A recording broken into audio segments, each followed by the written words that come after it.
Hey guys, welcome back to the channel. This is story about what if Tsunade helps young Naruto to train and becomes the strongest ninja who ever lived. Part 1. Before I start, please do support for more amazing content and comments for part 2. Do consider to subscribe my channel and share my video to your friends and check out the description as well. Let's start the video. October 10th, somewhere in the borders of Konoha. Ayawa. That hurt Tebani. This loud scream could be heard from far away.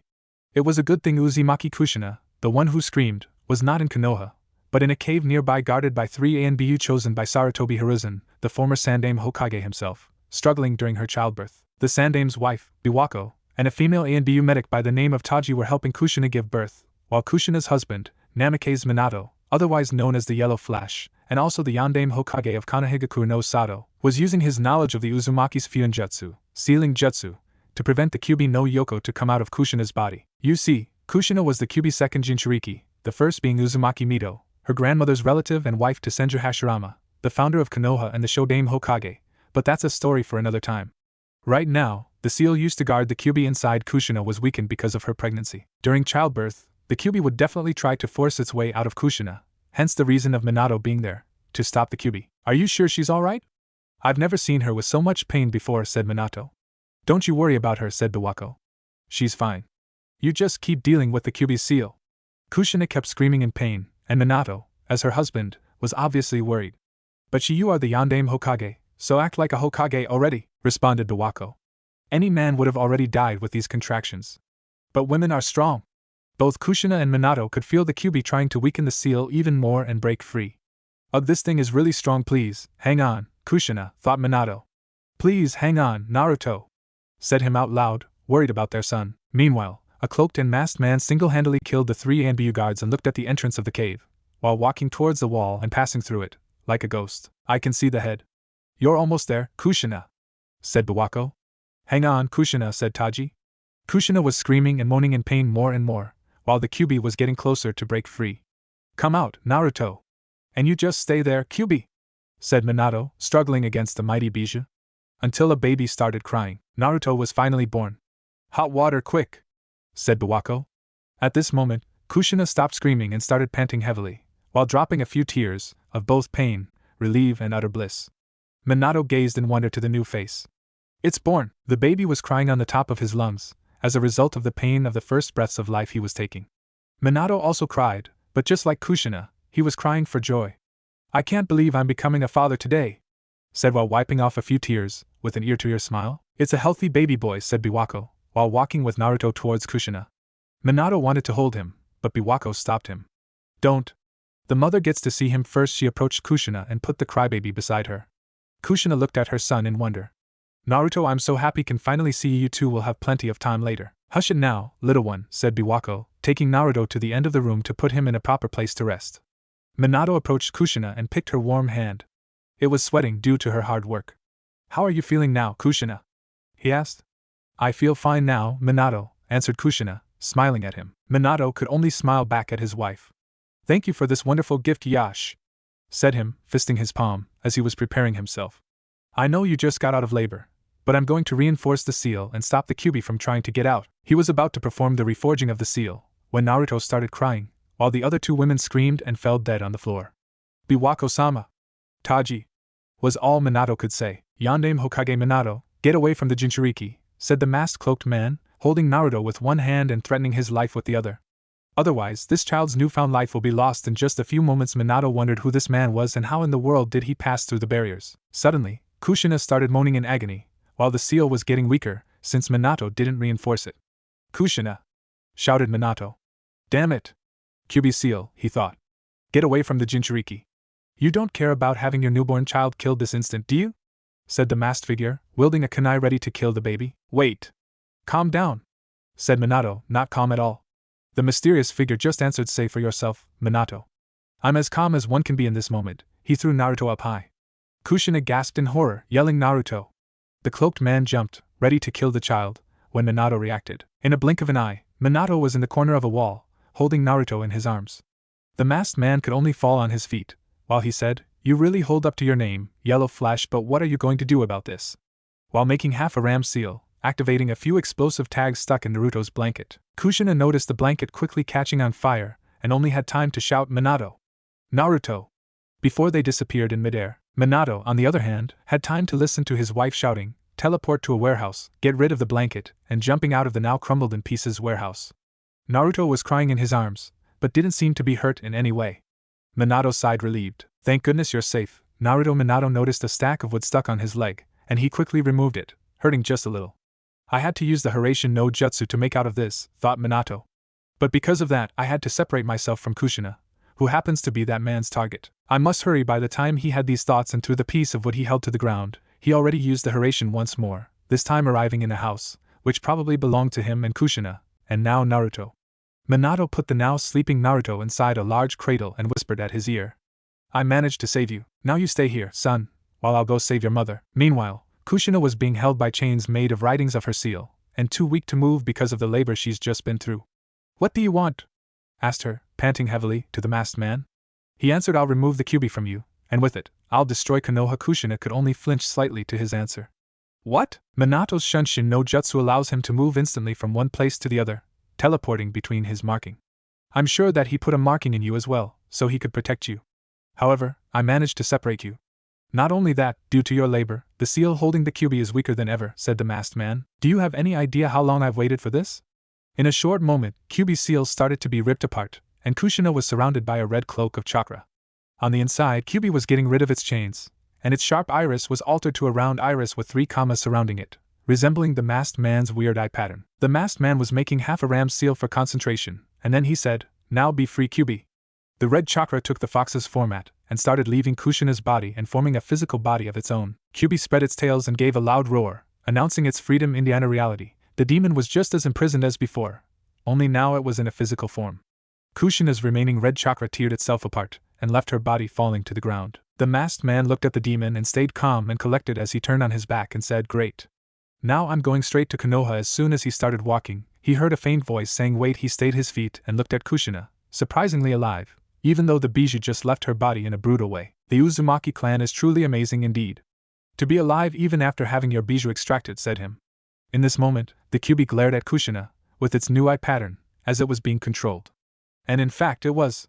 "You were the Kyuubi's Jinchuriki. Now, I will use it to kill you." The Kyuubi then slammed its fist to the ground where Kushina was standing. There was nothing left but crumbles.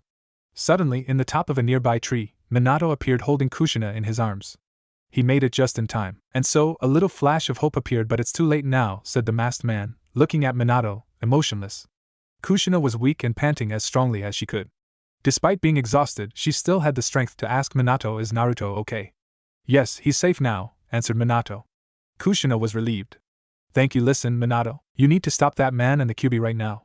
He's going straight to Konoha intending to destroy it." Minato glanced at the masked man with a really menacing killing intent before hearishing his way out of the field. The masked man just said, calm as ever. He took off again. "Well, never mind. I'm going to Konoha now." Minato and Kushina arrived at their house. Kushina could only whisper why, as Minato carried her close to the cradle where Naruto was sleeping. "It's alright now," said Minato. "Just stay with Naruto for now." Kushina was put beside Naruto, who was sleeping peacefully. She could only look at him and slowly embracing his small body close to her, as she was close to crying, fearing for his life. Naruto was all she could whisper to her newborn son. Minato looked at them with sadness in his eyes and anger in his closed fists. He almost let the ones he loved die, and he could not forgive that masked man. He quickly opened his drawer and picked his white cloak. On the back, the words Yondaime Hokage were written in strong red, and the bottom part of the cloak had red fire drawn in it. Kushina looked at her husband and whispered, "Minato, thank you. Be careful, okay?" Minato nodded and hastened towards Konoha, saying, "I'll be right back." Meanwhile, in Konohagakure no Sato, the streets were bright, even at nighttime, and the people were cheerful all around the village. You could see children playing in their houses, young couples hanging out on the streets, adults having fun in the night pubs, and shinobis practicing in the after hours. Nothing seemed to be wrong at the village founded 88 years ago by Senju Hashirama, the Shodaime Hokage. But there was still something in the air. Something dark and cold. Like the calm breeze before the storm. Then it came. The masked man appeared in a calm street, formed the seals and activated the Kuchiyose no Jutsu. Before anyone noticed, a large puff of cloud came forth, backing off a few people and tearing apart a few debris, due to the strength of the explosion. Some people who were knocked off started raising. The voices were already being heard around Konoha. What was that? Where did this puff come from? Did someone use a Kuchiyose? Could be heard everywhere. As the puff of could started to disappear, a huge figure could be seen and a growl could be heard. A random man noticed the figure moving. its red eyes shining in the mist, and also saw a few tails waving around. Is that no, it can't possibly be, said him, stunned. When the puff of cloud cleared off, the figure could be clearly seen from anywhere in the village. The man just had time to yell out loud QB before he paralyzed in fear again. People started running in panic, fearing and screaming for their lives. The masked man raised his head and commanded, now, go forth QB. Raise Konoha to the ground. The QB could do nothing but obey, while it started tearing off buildings with a wave of its claws and tails, and even its loud roar. People were being torn apart and killed, and in a few seconds, a whole district was left in crumbles. Meanwhile, an Anbunin arrived at Sarutobi's house and gave his report. Sandame Hokage-sama, it's an emergency. The QB just appeared from nowhere inside Konoha ANS. It's tearing the village apart. I'm aware of that. I'll do what I can to stop it, responded the Sandame, getting his battle gear ready. You go ahead and rescue and evacuate the civilians. Yes, sir, answered the Anbunin before taking off. Hiruzen was lost at his thoughts. Kushina's seal teared apart? Despite every precaution, we still failed? Biwako, however, these answers would have to be put aside. The Sandame rushed to the attack site, where the QB was razing everything to the ground. Many shinobis were attacking the fox from every corner, with all assets, jutsus, and weapons available. But it was futile, because they couldn't even scratch the bijou, while it raised its fists and tails to kill all ninjas nearby. It's too powerful, said one. It can't be defeated, said another. A third shinobi said, it's not about defeating the QB. We can only distract it so the civilians can evacuate, but he was interrupted by QB's giant fist smashing the three shinobis. In this very moment, standing above his statue in the Hokage monument, was Minato, his eyes fixed on the QB and Konoha. His thought was just one, as the Hokage, I'll gladly give my life to protect my friends, my family and my village. Because that is my one and only task. I won't let you do as you please anymore. The QB then gazed its eyes on the Hokage monument, and started preparing for an all-out attack. So it noticed me, said Minato, preparing a few hand seals. You will not go further. By the time we prepared the seals, the QB let out its Bijudama towards Minato, who in the same second stopped the chakra sphere, and absorbed it with the Jikuken Kekai. The next moment, there was a huge explosion a number of miles away from the village. It's really that powerful? Minato thought. I have to be careful where I land the next one. Inside Konoha, Sarutobi yelled, okay, now it's our time to hold the QB back. Go! Minato was standing at the shinobis fighting, while preparing to leave the monument and report to Hiruzen-sama, when suddenly the masked man appeared before him. Before he noticed, he tried to land the kunai in the man's head, just to go right through it, like a ghost. Suddenly, the masked man grabbed Minato's hand. I'm your opponent now and it's over for you, said him, performing a strange jutsu that was trying to suck Minato in some sort of alternate dimension. He would have been successful if it wasn't for Minato's harassment. He's gone again. He's really fast, said the man to himself. Next time he won't be so lucky. The moment I touch him, he's finished. Minato arrived in the crumbles of the warehouse he first harassed with Naruto. He fell on his side doing that, while thinking to himself. My attack went right through him, yet he materialized himself after that to grab me. What sort of jutsu was that? The moment he was done thinking, the masked man teleported himself, and was standing before Minato. I won't let you escape, said the masked man. His mask was being kissed by the moonlight, so his eye could be clearly seen. It was a Sharingan. Minato went back into thinking. He teleported himself? Is that how he reached Kushina so quickly? Then he started tying the knots one after another. He killed 3 ANBU members chosen by Sandame-sama himself, went right through a high-level barrier, and knew about the conditions of the QB seal during childbirth. Not only that, he broke the seal, tamed the QB and also went in and out of the Konoha barrier without being detected once. I know only one shinobi in the world capable of knowing all he knows and doing all he did. Then Minato broke the silence. Are you Uchiha Madara? The masked man took off his hood, showing a bit of his short hair. No, that's impossible, said Minato. He died a long time ago. Well, I wouldn't be so sure about that, said the masked man. Minato kept going. Right now, I don't care anymore about who you are. But I do want to know, what is your goal with Konoha? The masked man raised his head to glance at the moon and answered, you may say it's mere vagary, or that I planned it all, or that I'm aiming for war, or that I'm aiming for peace, said him, while he picked a couple of chains and locked them in his arms, as an ensnaring and strangling weapon. Whatever the reason is, he's not just anyone, thought Minato. He's able to control the QB, and his teleportation technique surpasses mine and Naidame-sama's. And his ideals are dangerous. I need to deal with him now, or the QB will be a smaller thing to handle than him. Seeing Uchiha Madara getting ready to attack, Minato thinks a bit more. If I make my way to Konoha now, he will follow me and the battlefield will become even more chaotic. If he has something to do with Madara, I know he will not be able to hold the QB much longer. I have to leave Konoha in the hands of Sandame-sama. As for me, as he handles his tri-pronged kunai in a ready stance, I have to deal with him here and now. The masked man takes a step back and says, "Now that I have the Kyuubi under my control, you don't have any hope." The two shinobis jump at each other. Minato puts his kunai in front of him in an attempt to stab the masked man, but once again he just passes through him like a ghost. The next moment, the masked man uses his chain to try to ensnare Minato, but the yandere easily escapes using the Hiraishin. Putting some distance between them, Minato goes back into thinking. His body, my physical attacks don't seem to do anything against him, but he materializes himself in order to attack me. It looks like I can only damage him if we both attack at the same time. While Minato kept thinking, the masked man prepared himself for another attack. It might be dangerous when he attacks me, though, and considering the fact that the Kyuubi's Kuchios will be over soon, I don't think he wants this battle to go any longer either. The one who attacks a millisecond faster wins this battle. These were Minato's last thoughts, as they charged against each other again. This time, Minato threw the kunai against the masked man, passing right through it again. The masked man was also getting ready to grab Minato's arm and suck him to wherever he was attempting to before. Every single fraction of second mattered and no mistakes were allowed. In the exact millisecond the kunai went through the masked man's head, Minato had a full-powered Rasengan ready. The masked man was just a few millimeters close to grabbing Minato's arm. "It's over," he said. In the blink of an eye, Minato Hiraishined himself right above the masked man, and slammed him with the Rasengan, creating a huge crater on the ground. "Damn it!" He teleported himself to the kunai he just threw, thought the masked man. "That was my Hiraishin no Jutsu, level 2, said Minato, placing a strange mark on the spot he attacked with the Rasengan.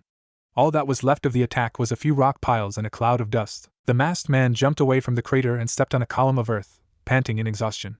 His left arm was heavily damaged, to the point his hand was falling off, like a leper. He looked as Minato raised from the ground, without a single scratch. "Yeah, you got me," said the masked man.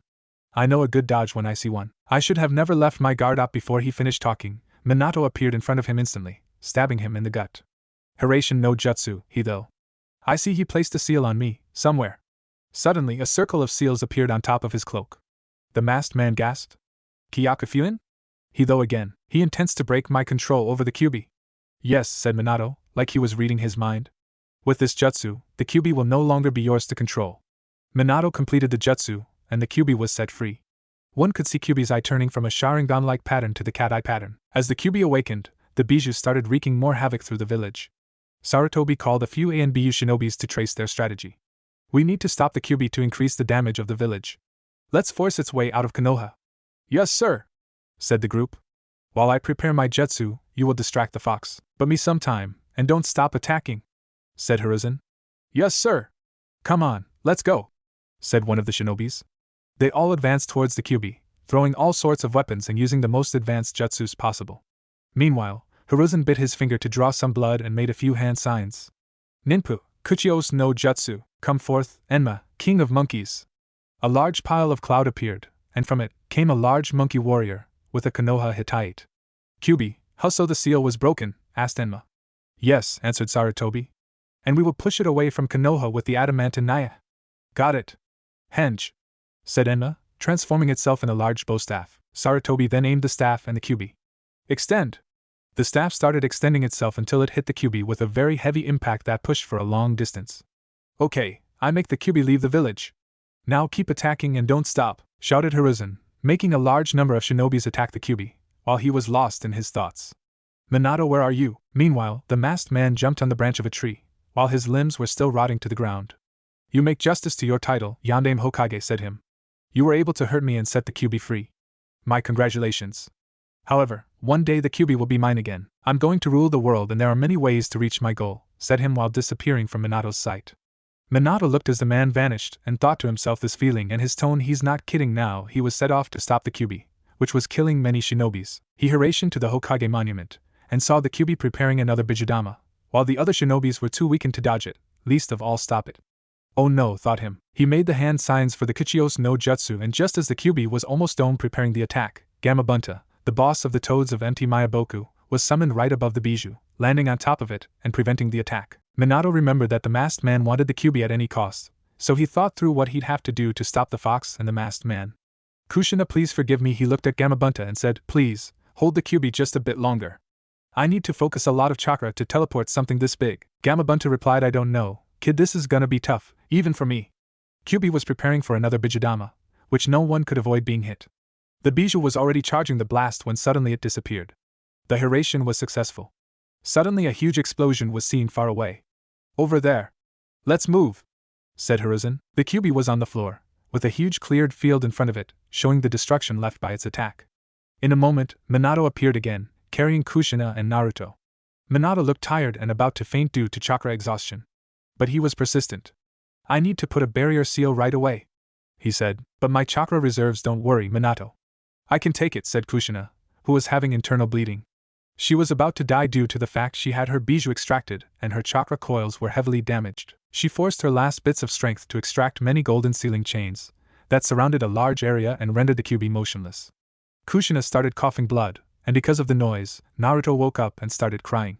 I woke you up, didn't I? So sorry, Naruto said her, panting heavily. Kushina, said Minato, with sadness in his eyes. Kushina looked at Minato and, very weakened, said to him, I'll die here and take the Kyuubi with me. That way we can delay its resurrection. With my remaining chakra I'm gonna save everyone. Thank you so much for everything you did to me. Minato flinched as he listened to her words. He bit his lips, made up his mind, and answered, Kushina, thanks to you, I was able to become the Yondaime Hokage. Thanks to you, I became a man. And the father of this child that I'm holding. And still, Minato, rebutted Kushina. Don't look at me like that. I'm happy that you loved me, and today it's this child's birthday. And I can already tell that our lives as a family, the three of us together, would be priceless at this point. Minato was already crying. If there is one thing that I truly regret, said Kushina, is not being able to see my dear Naruto growing. If only I could be able to. Kushina, said Minato. You don't need to die with the Kyuubi. Save whatever little amount of chakra you have for your reunion with Naruto. These words made Kushina widen her eyes and look at Minato, surprised at him. I'm sealing you inside Naruto with the bit of chakra I still have as a part of the hack no Fuin Shiki. And with that, I'll be taking the Kyuubi with me with the only Fuin jutsu I can perform since I'm not its Jinchuriki, the Shiki Fujin. Kushina knew where this was heading to. But Minato, those who use this jutsu end up, but there is one more thing. I'll only be able to seal half of Kyuubi's chakra within me. It's physically impossible to seal such a large amount of chakra like that. And it's not strategically wise. If you die with the Kyuubi here, there won't be a Jinchuriki able to contain it when it resurrects, and the balance of the bijus will be disrupted. Half of Kyuubi's chakra will be sealed within me forever with the Shiki Fujin, and the other half at this moment. Minato reminds his conversation with his master Jiraiya about the child of the prophecy, who is to appear at a time of chaos to bring peace to the world, and looks at his son, a newborn, ready to rest this fate in his little shoulders. Will be sealed within Naruto as part of the hack no Fuin Shiki. Hearing this, Kushina gasped. I know what you want to say. But don't forget Jiraiya-sensei's words about what calamities would befall the world in the future. Tonight 2 things were clear to me. First is that the masked man who attacked you is a messenger of destruction. And second is that the only one with the power to stand against him is this child. This child, whose godfather is Jiraiya-sensei, will open the path to light as Kyuubi's Jinchuriki. I'm not sure why, but I'm convinced with that. But Minato, said Kushina, watching as Minato put Naruto on the ground. Sarutobi arrived at the scene, and saw Minato performing many hand signs. Shiki Fujin. With that, Minato summoned the Shinigami, that was standing behind Minato, holding a dagger in the mouth and a rosary in the left arm, and there were spiritual candles lit surrounding Minato's soul. Minato looked at Naruto, and said with conviction, let's deposit our trust and our future within this child. After all, he is our son. Those hand signs, it can't be Shiki Fujin, said Hiruzen, who could only stand and watch the scene. Minato looked at Kushina and said to her, when I'm finished, I'm sealing your chakra within Naruto. When the time comes for him to control Kyuubi's powers as a true Jinchuriki, I want you to help him. Kushina started crying as she said this is our son. That's exactly why I don't want him to bear such a burden. And why use the Shiki Fujin? All of this so I could meet my grown-up son for just a little while. You don't need to die. I want you to be with him, and look after him. Why do this? To maintain the balance of the bijus? To protect the village and the country? Why must Naruto be sacrificed as well? Why must you sacrifice yourself for me? She was looking at Minato with anger and sadness in her eyes, and hopefully waiting for his answer. To abandon your country and village, said Minato. Such acts are just as bad as abandoning your child. You of all people should know how, since your homeland was destroyed, that those who don't have a homeland have a life full of suffering. And you should also know that our family is a family of true ninjas. Minato looked at Kushina, as she looked at him, knowing that he meant. And finally, even if I did live, I wouldn't stand a chance against you. Even if you have little time to talk with him, it's your responsibility as a mother to tell him things only you could be able to tell him, and I couldn't. Remember that I'm not doing that just for you, but also for Naruto, said Minato, picking Naruto and holding him in his arms. And as his father, I consider a duty and an honor to sacrifice my own life for his sake. Hiruzen approached the barrier and tried to trespass it, but with no avail. What is this, Sandaime-sama? Asked one of the Jounins following Sarutobi. Damn it, said Sarutobi. This barrier meant to lock the Kyuubi also prevents anyone from entering it. They intend to take care of the Kyuubi by themselves. This is not good. Suddenly, the Shinigami raised its arm and trespassed Yandame's soul, and then made its way to the Kyuubi, with the intention of grabbing half of the Biju's chakra and sealing it inside Minato. Damn you, Yandame Hokage! Said the Kyuubi. Fuin! Then a massive fox-shaped amount of chakra made its way inside Minato's stomach, forming a seal and leaving a few burns. Damn, I'm losing my senses already, thought Minato. I knew I would seal a huge amount of chakra, but this is way beyond my expectations. Kushina's chain started to weaken, as the Kyuubi also became weakened. So this is the Shiki Fujin, he really meant to use it, said Sarutobi, as he watched the scene. One of the Jounins noticed the Kyuubi still moving. How is the Kyuubi still able to move? Said him. It's a bit smaller, but it looks like the seal was not completed. What does this mean? Then, Minato summoned some sort of ritualistic cradle. Excellent. Now it's time for the hack no Fuin Shiki, said him, picking Naruto and putting him on the cradle. I'm going to seal the Kyuubi inside Naruto. What is he trying to do now? Thought the Kyuubi. Can it be the ritual altar? He intends to seal me again and inside this puny baby? As the altar was ready, Kushina started coughing more blood and panting more heavily. She was not going to last for long. Kushina! Are you alright? Shouted Minato, rushing to her. In this moment, the Kyuubi saw its chance to kill the baby and prevent another sealing, but he didn't count on both Kushina and Minato standing on the way, being impaled by the Biju's giant claw, preventing it from reaching their son. I just told you, said Minato, coughing blood. That this is my duty as his father. I know, said Kushina. But I am his mother, so this is my duty. Two Hiruzen and the other Jounins following him could only watch, unable to do a thing to help. Sarutobi noticed the altar, and looking closely, he noticed something else. Is that a baby? Said him. The other Jounin noticed. Yes, it is. They're protecting him. The Kyuubi was motionless, since the chains were trapping it again. Damn you too! Thought the Biju. This is the first time I lose a discussion with you, Minato, said Kushina. Okay, I understand that you really are set on doing this. Thank you, Kushina, answered him. Minato picked a small amount of blood dripping from his mouth, made a few hand signs and performed a Kuchios no Jutsu, summoning a strange toad with a twisted belly, as it was compressed. The toad freaked out when he realized where it was. Oh my god, the Kyuubi! And the Yandame too? What's the meaning of this? Geratora, said Minato, I want you to keep safe the key of the hack no Fuin Shiki lock. And then, take it to Jiraiya-sensei and store yourself within him, understand? Hiruzen listened to Minato, and finally realized. Now I see Minato intend to save Konoha by making his son a Jinchuriki and keeping the key in safe hands. Geratora extended his belly to reveal the giant scroll contained within him, holding the formula of the seal and the key lock. You have my word, Yandame. I will keep the key safe with me. And I'll be sure to deliver that one other thing too. I will be leaving now, said Geratora, placing his hands together and disappearing in a puff of cloud. That should be enough for now, said Minato. He noticed as the Shinigami was already hungering for Minato's soul. Kushina, my time is up. I'm going to start the hack no Fuin Shiki now. I'm putting some of my chakra as well inside Naruto for security measures. It will be long until we can see him again. I already have a few things arranged, but he might want to say a few things in person and now is the time. Okay, then, said Kushina. She took a deep breath and started saying her final words to her beloved son. Naruto, don't be a stubborn boy, okay? Eat healthy, nutritious food and make profit of your sleep time. Don't forget to take showers and keep yourself warm whenever you need to. And as I mentioned, if you want to make profit of your sleep time, don't stay up until late, and make friends. You don't need a whole lot of them, just a handful should be enough if you can manage to find friends and who you will really trust. Don't repeat my mistakes, study a lot and learn and practice as many ninjutsus as you can. Remember that everyone is different and people have good and bad characteristics, so don't be upset if you can't work something out when you go to the academy. Please respect your senseis and senpais. Oh, and another really important thing, it's about the 3 taboos of the ninja. First, be careful with your money loans and borrowings. Save your money from the missions for the important things in life. Second, no drinking until you're 20, and drinking too much will ruin your health, so be moderate. And last, but not least, are women. Since I'm a woman, I can't really say much on the matter. But don't you ever forget that this world is made of both men and women, so it's just natural that one day you will be interested in girls, but please don't go for the bad ones. Find someone like your mother. And about the 3 taboos, be careful with Jiraiya-sensei, okay, Tebane? Minato couldn't help but smile at this statement. Kushina started panting heavily and crying. Naruto, from now on your life will be full of pain and suffering. Always be true to yourself, have many dreams and make them come true. And there's so much, and so much more I wanted to tell you if I had the time, and I wanted to spend just a little more time with you. I love you. I love you so much, Minato. Sorry for using so much of your time, Sob. No, that's okay, said Minato.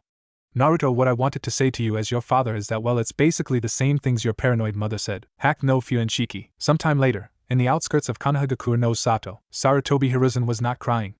Being as experienced as he is, he didn't shed any tears.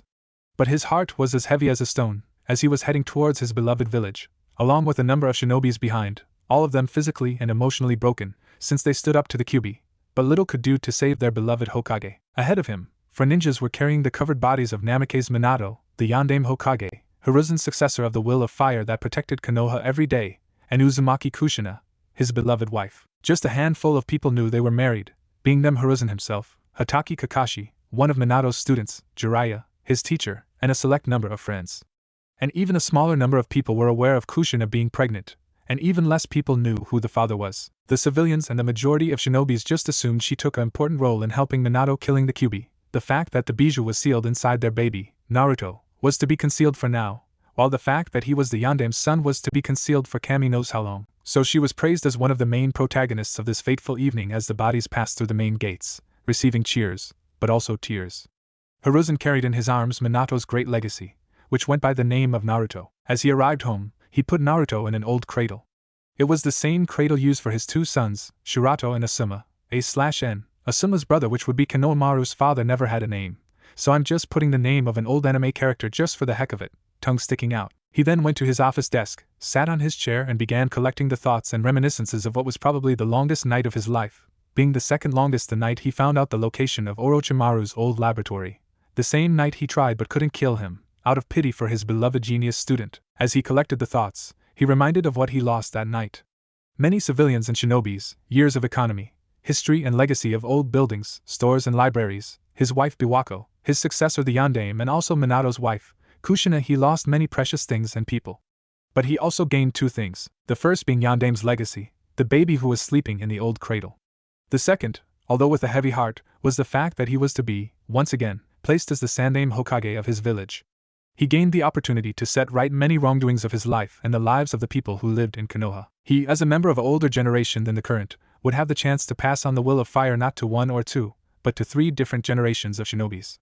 Konoha's inhabitants would strengthen their bonds for years to come, and times of peace would overcome the previous years of war and pain. He looked at the newborn Jinchuriki and couldn't help thinking of the suffering that kid would go through in his life. Hiruzen knew how hard and lonely was the life of a Jinchuriki. Being hated by its own people, with no family or friends, he knew Naruto's life would be harsh and painful. The worst of all is that he could offer little to no help despite being about to be reinstated as the Hokage, since he knew even though his law would be absolute, people would obey on their heads and mouths but disobey in their hearts, and do what they could to make Naruto's life as horrible as possible. He thought people would go as far as trying to kill the boy, blinded by their hate, hoping they'd take down the Kyuubi along. Sarutobi knew he'd have to place A and BU members to protect Naruto from harm, or from fleeing. As he was lost in his thoughts, a puff of cloud formed behind him. He turned around surprised, fearing for the worst, until he saw it was Giratora, the toad responsible for guarding the key to Naruto's hack no Fuin Shiki. "Oh, it's just you, Giratora," said Hiruzen, relieved. "Don't scare me like that. I'm getting too old for this sort of thing. My apologies, Sandaime-sama," said Giratora, "but Minato-sama wanted me to hand these to you." Giratora then opened his mouth and took from his tongue 3 scrolls. "What are these?" asked Sarutobi. "I have no idea," said Giratora.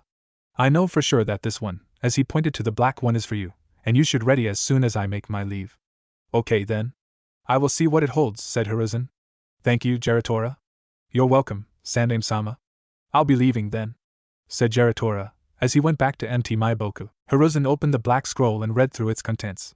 His eyes widened more and more as he kept reading. Apparently, Minato thought about everything beforehand, and this was Hiruzen's trump card for dealing with whatever hardships Naruto would face on his life.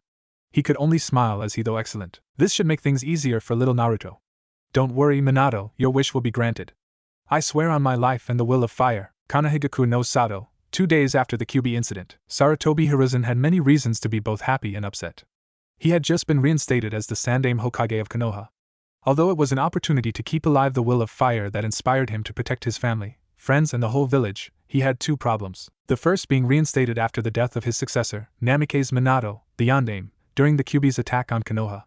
The second being the fact that he, once more, faced the Hokage's ultimate bane, paperwork. And after yesterday's incident, the normally 3 piles of paperwork became 30 piles, from various formats and for numerous reasons, although most of them were orderings for damage repairing, since the Kyuubi left a vast amount of destruction on its way. And not only that, he would have to face the council all week long, regarding things such as the security measures to prevent whatever sort of invasion from the other shinobi villages, discussions with the High No Daimyo, feudal lord of the Fire Country, to help with the necessary funding to repair Konoha, reposition of the shinobi army to keep the high number of active shinobis, But the most important of all was the meeting that was about to take place in the next 5 minutes, which was expected to be one of the longest and most unpleasant meeting he ever attended to in his whole life. And that was regarding the future of the newborn Jinchuriki of the Kyuubi no Yoko, which for now held the name of Naruto, since no official files were yet found regarding the boy's clan heritage, if he belonged to any clan at all. Sarutobi was heading towards the meeting room carrying the baby on his arms, when his mind drifted to remember the events that took place in the previous night, specifically about the contents of the black scroll he received from Geratora,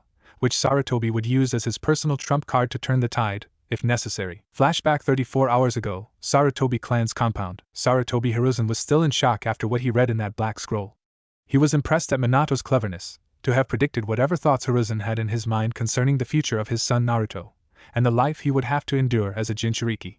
The contents were as follows. Dear Sandaime-sama, if you are reading this, I'm sure it pains your heart and the heart of all who live in our beloved Konohagakure no Sato to know that I died protecting the village from the Kyuubi. Probably your first doubt is how I managed to write this letter in so little time during the incident, and with so many things going on. Before I left Kushin attending for Naruto's safety, I swallowed a special medicine that processes my thoughts in a way it can be canalized with chakra and I can put them in a scroll, almost like I wrote them. And during the time I had to think, I thought of what I would leave to you and especially for my newborn son, Naruto. As you know now, I chose to seal half of Kyuubi's chakra inside Naruto, turning him in a Jinchuriki. You, more than most people, know the reason behind my actions. It is of knowledge of many shinobis throughout the world that the Uzumaki clan was known not only for being relatives to the Senju clan, nor their outstanding Fuinjutsu skills, but also for their amazingly developed chakra coils. Members of the Uzumaki clan have at least 4 times more chakra than many great shinobis out there. Even a baby like Naruto, with his undeveloped chakra coils, will grow up to be an amazing shinobi, and that is without the Kyuubi. Not only that, the Uzumaki clan is believed to be the only clan to support the Kyuubi, and that is why the previous Jinchurikis, being them my wife Kushina, and before that Mito-sama, wife to Shodame-sama, were from the Uzumaki clan. If my son wasn't an Uzumaki, I probably wouldn't dare to seal the Kyuubi within him, and if I wasn't willing to sacrifice my own son, I wouldn't even think about using another newborn. That would go against my convictions of justice and honor. That is why I chose my son. If the Kyuubi were to be killed, not only Konoha would lose the chance of having a Jinchuriki, the Kyuubi would fall into the wrong hands. Tonight I met a masked man who was responsible for breaking Kushina's seal and bring the Kyuubi to Konoha. He is very dangerous, and I didn't want to give him the chance of having the Kyuubi again. He would surely use it to bring chaos and destruction to the world. I strongly believe that my son will be the messenger of peace who will stand up against this masked man and save the shinobi world. That is why I want Naruto to be regarded as a true hero, not only for being the jailer of the Kyuubi, saving Konoha every day, but for the promise of world-changing attitudes that will bring an end to the cycle of hatred, which was attempted many centuries ago by the Rikudo Sennin. If I know the civilian council well, they will probably try to execute my son, with some petty excuse about fearing that he might lose control of the Kyuubi and destroy Konoha. You can just assure them that my hack no Fuin Shiki is strong, and in fact is no modesty involved, and they just might calm down. If they don't, you can just scare them by saying that the seal was just made yesterday and Kyuubi's chakra has not been yet adapted in Naruto's body. If he dies, the Kyuubi is released and we're doomed. After he's grown up, then it's safe to say that the Kyuubi will die with him, although that might not be the best course of action, considering that he should probably have already become a skilled shinobi, set to protect Konoha and its inhabitants. But I know, deep in my heart, that despite what you say, the civilian council will obey you by words only, but their hearts will treat my son with hatred and abhorrence, and they will probably influence every citizen in Konoha to treat my son with hatred and prejudice. Whatever methods you will try to use will probably be futile against such hatred. But that is the life of the shinobi, an eternal battle against hatred. But please don't reveal them Naruto's heritage just yet. Their hypocrisy will tend them to turn my son in a spoiled brat with no true friends, and that will bring problems to both his life and the lives of everyone in Konoha. I want him to learn that everything in this life is through hard work and humility, and those will be his main weapons to change the shinobi world as we know it. My only regret is not be there for him. But I'm sure he'll make it through. Now please pay attention to what I'm about to inform you now. There are 2 more scrolls I have processed with my thoughts that should be of concern. The blue one is for Naruto, and Naruto only. It's my message to him, alongside a few things he should be wary about, when he starts facing the hardships of being a Jinchuriki. Give him the scroll when you think his life reaches the peak of sadness and loneliness. Although it pains both me and you, no matter how hard you try, Naruto will face such moment in his life. When that time comes, both you and I will be there for him, and from there I hope his life changes for better. The yellow scroll is to be used by both of you when the time comes. It concerns my will and testament. It ensures that both the Namikaze and the Uzumaki's legacy will live on. As you know, there will be a time Naruto will rise as both clans' legitimate heir and head. He will face political matters, enemies from both clans, in and outside Konoha and the Fire Country, and many other dangerous people. I need you to be very careful with this particular aspect, Sandaime-sama. For Naruto to rise as both clans' heir and head, he either has to become a very powerful and wise shinobi, or reach the legal age of 16. If he becomes a great shinobi before that age, and I'm faithful that he will, please help him to decide his future.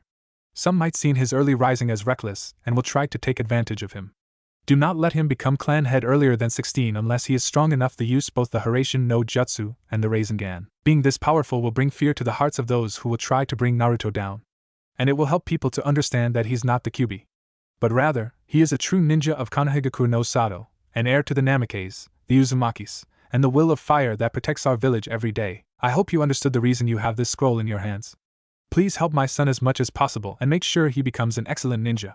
And always remember him to honor his parents by filling his life with love, friendship, trust, and pride. Not pride to be from powerful clans, but pride to be a strong shinobi willing to sacrifice yourself for the well-being of Konoha and the world. I hope my assumptions are correct and he truly becomes the world's savior. And thank you for everything. I leave Naruto in your more than capable hands, Sandaime-sama. With my highest regards, Namikaze Minato, Yondaime Hokage. Back at present time meeting room of the Hokage Tower. Hiruzen entered the room, opening the 2 large iron doors, guarded by 4 ANBU soldiers, 2 outside the room and 2 inside. Everyone rose to the presence of the Hokage. The room itself was quite large, with a large oval shape. There were 3 tables. The first one was the Hokage's official table, on the center. It was fit for the Hokage and its personal advisors, and whatever special guests would sit alongside him, such as the daimyo, or even one of the 5 kages, if the possibility of that happening existed. The entrance Hiruzen used was his own special entrance. All the other members of both Shinobi and Civilian Council were to use the other door, which happened to be 2 not-so-large wooden doors, which were also guarded by 4 ANBU soldiers from both inside and outside the room. From the perspective of those who entered the room by this door, on the left side there was the large crescent moon-shaped table reserved for the Shinobi Council. All the heads of the most renowned Shinobi clans of Konoha sat on that side of the temple. The right side had a similar table, which was destined to the Civilian Council. There sat the citizens chosen by the villagers to represent the non-ninja families, businessmen and many other representations of the people. The Shinobi Council was known for the most important decisions of the village regarding the military force and security of the village, besides the pride and honor of Konoha, and also some of the most altruist decisions. The Civilian Council, on the other hand, was really effective to the economy of the village, but was known for the hypocritical members and egomaniac decisions. One of the most famous discussions was the permission of non-shinobi families to attend the academy. Although the military force would improve their numbers, the negative point was that the academy exams had their difficulty gravely reduced, and the overall quality of the shinobi army was weakened. And clearly some lucky non-shinobi families would take advantage of that to try to become members of the Shinobi Council for benefits, compounds and large power over some critical decisions. Overall, the Civilian Council was loathed with nasty and dishonorable people. Thank Kami, not a single non-shinobi family rose to power over the years. But even with the council, the Hokage's decision was supreme, and that was what prevented the Civilian Council's egoism to destroy Konoha. While approaching the chair, Hiruzen could hear whispers from all directions, but the majority of them were coming from the Civilian Council, which was also the source of many glares of hate and disgust at the baby. As Hiruzen sat on his chair, everyone sat down. Sarutobi immediately spoke. I begin now the first meeting of the emergency procedure. The debate to follow in this moment concerns the fate of the Jinchuriki of the Kyuubi, namely the newborn Naruto that I hold in my arms as we speak. As you know, the Yondaime Hokage Namikaze Minato could not kill the Kyuubi, so he decided to seal the demon within this child, an honorable act which cost his young life. I hope the decision we reach today be of most benefit to Konohagakure no Sato, and that the Yondaime's wish be fulfilled. With this initial line, Jiki Hakiro, agent of economy and representative of the majority of Konoha's business stores, rose up from his chair, saying, I can't certainly accept this at this moment. Sarutobi looked at him with a menacing look, forcing Hakiro to better choose his words if he wanted to make out of the room alive. Boy growing up as one of Konoha. The Kyuubi destroyed many of our greatest stores, and the prejudices are beyond astonishing. It will take years to restore the economy to its previous pace, and it's all because of that demon. Some murmurs inside the Civilian Council were annoyingly agreeing with that dreadful saying as Hakiro sat down. At this moment, Yamanaka Inoichi, head of the Yamanaka clan, rose and replied the full economist's statement. You should be aware, dear Hakiro, that it was the Kyuubi indeed that destroyed the stores. But take a look once again at this baby in the Hokage's arms. Do you truly believe this child was responsible for this damage? And does anyone here thinks that by letting him grow up he will turn into a savage, ruthless destroying machine? Inoichi's statement silenced the room. Nara Shikaku, head of the Nara clan, rose up from his chair. I have to agree with Inoichi's statement. This kid is not the Kyuubi. In fact, he is the one keeping the Kyuubi trapped, and he is single-handedly saving every one of us by just breathing. Oh, spare me the pity, Nara smartass, said Genjuro Nakarami, Superintendent of Education, responsible for bringing forward the discussion regarding the non-shinobi families attending the academy. How are we supposed to accept this brat as our savior? He is, best of all, a scapegoat. A bargain chip. We could, at most, use him to intimidate some villages to our benefit. Hyuga Hayashi, head of the Hyuga clan, one of Konoha's strongest and most respectable clans, rose up. Never I expected the day a human life could be used for something as lowly as coinage. Even though the Hyugas were known as arrogant, they valued honor in human life, and strong ninjas overall. Have you no shame in wasting time looking for ways to explore his condition? Have you no honor in bringing him down to your level? He is a Jinchuriki. His condition and the creature sealed inside him could prove useful for the military forces of Konoha, which you, as I recall correctly, were responsible for decreasing their overall quality by bringing unworthy and weaklings to our ranks. The civilian council's reaction was not the best. How dare you, Hyuga? You think your oh-so-special bloodline limit takes away our right to fight for Konoha? I refuse to accept this monstrosity as a shinobi of our village. Silence, all of you. A loud voice uttered, silencing the room. It was Shimura Danzu, Sarutobi's old friend. He was known for commanding a secret A&BU squadron from the shadows known as Naruto. Although his methods and the training of his soldiers were extreme, he was a true patriot, trying to make decisions that would benefit Konoha. He rose up from his chair, showing his heavily damaged body, result from many years of war and loyal service to Konoha and the Hokage. He actually competed with Sarutobi for the title of Hokage, but the Nidaime Senju Tobirama, Shodaime's young brother, chose Hiruzen because he carried the will of fire. Nevertheless, Danzu was granted command of his special shadow forces, although he was someone to be feared. You civilian fools are missing the big picture here. Jinchurikis are known to hold immense power within. If we could bring forth their true potential and make them loyal weapons to Konoha's safety. However, he couldn't finish his line, which was interrupted by Sarutobi. You will not treat him as a weapon, Danzu. Danzu's expression changed from neutral to slightly irritated. Your services to Konoha are most appreciated, but your methods of training and the way you destroy your ninjas' hearts are most unpleasant. I will not allow you to transform Naruto in an emotionless weapon. What would you suggest then, Hiruzen? Asked Danzu. Jinchurikis are known for being hated and lonely, despite whatever you want to try to make him live a happy life. Killing his emotions will prove to be useful, for he will not suffer from the inevitable prejudice that these civilian fools will have over him. The civilian council wanted to protest, but not only would they openly display their hypocrisy, but would also be facing the fury of both Danzu and Hiruzen. Sarutobi could only sigh and answer, perhaps you will never understand, Danzu. But even if you do make a point, as the Hokage, I will not allow Naruto to grow up emotionless and merciless. He will become a full-fledged shinobi by following the will of fire, and learning to love and protect Konoha, despite facing the hate of many. Think of that as the ultimate training. Danzu was frustrated by this turn of events, but he would not challenge Hiruzen.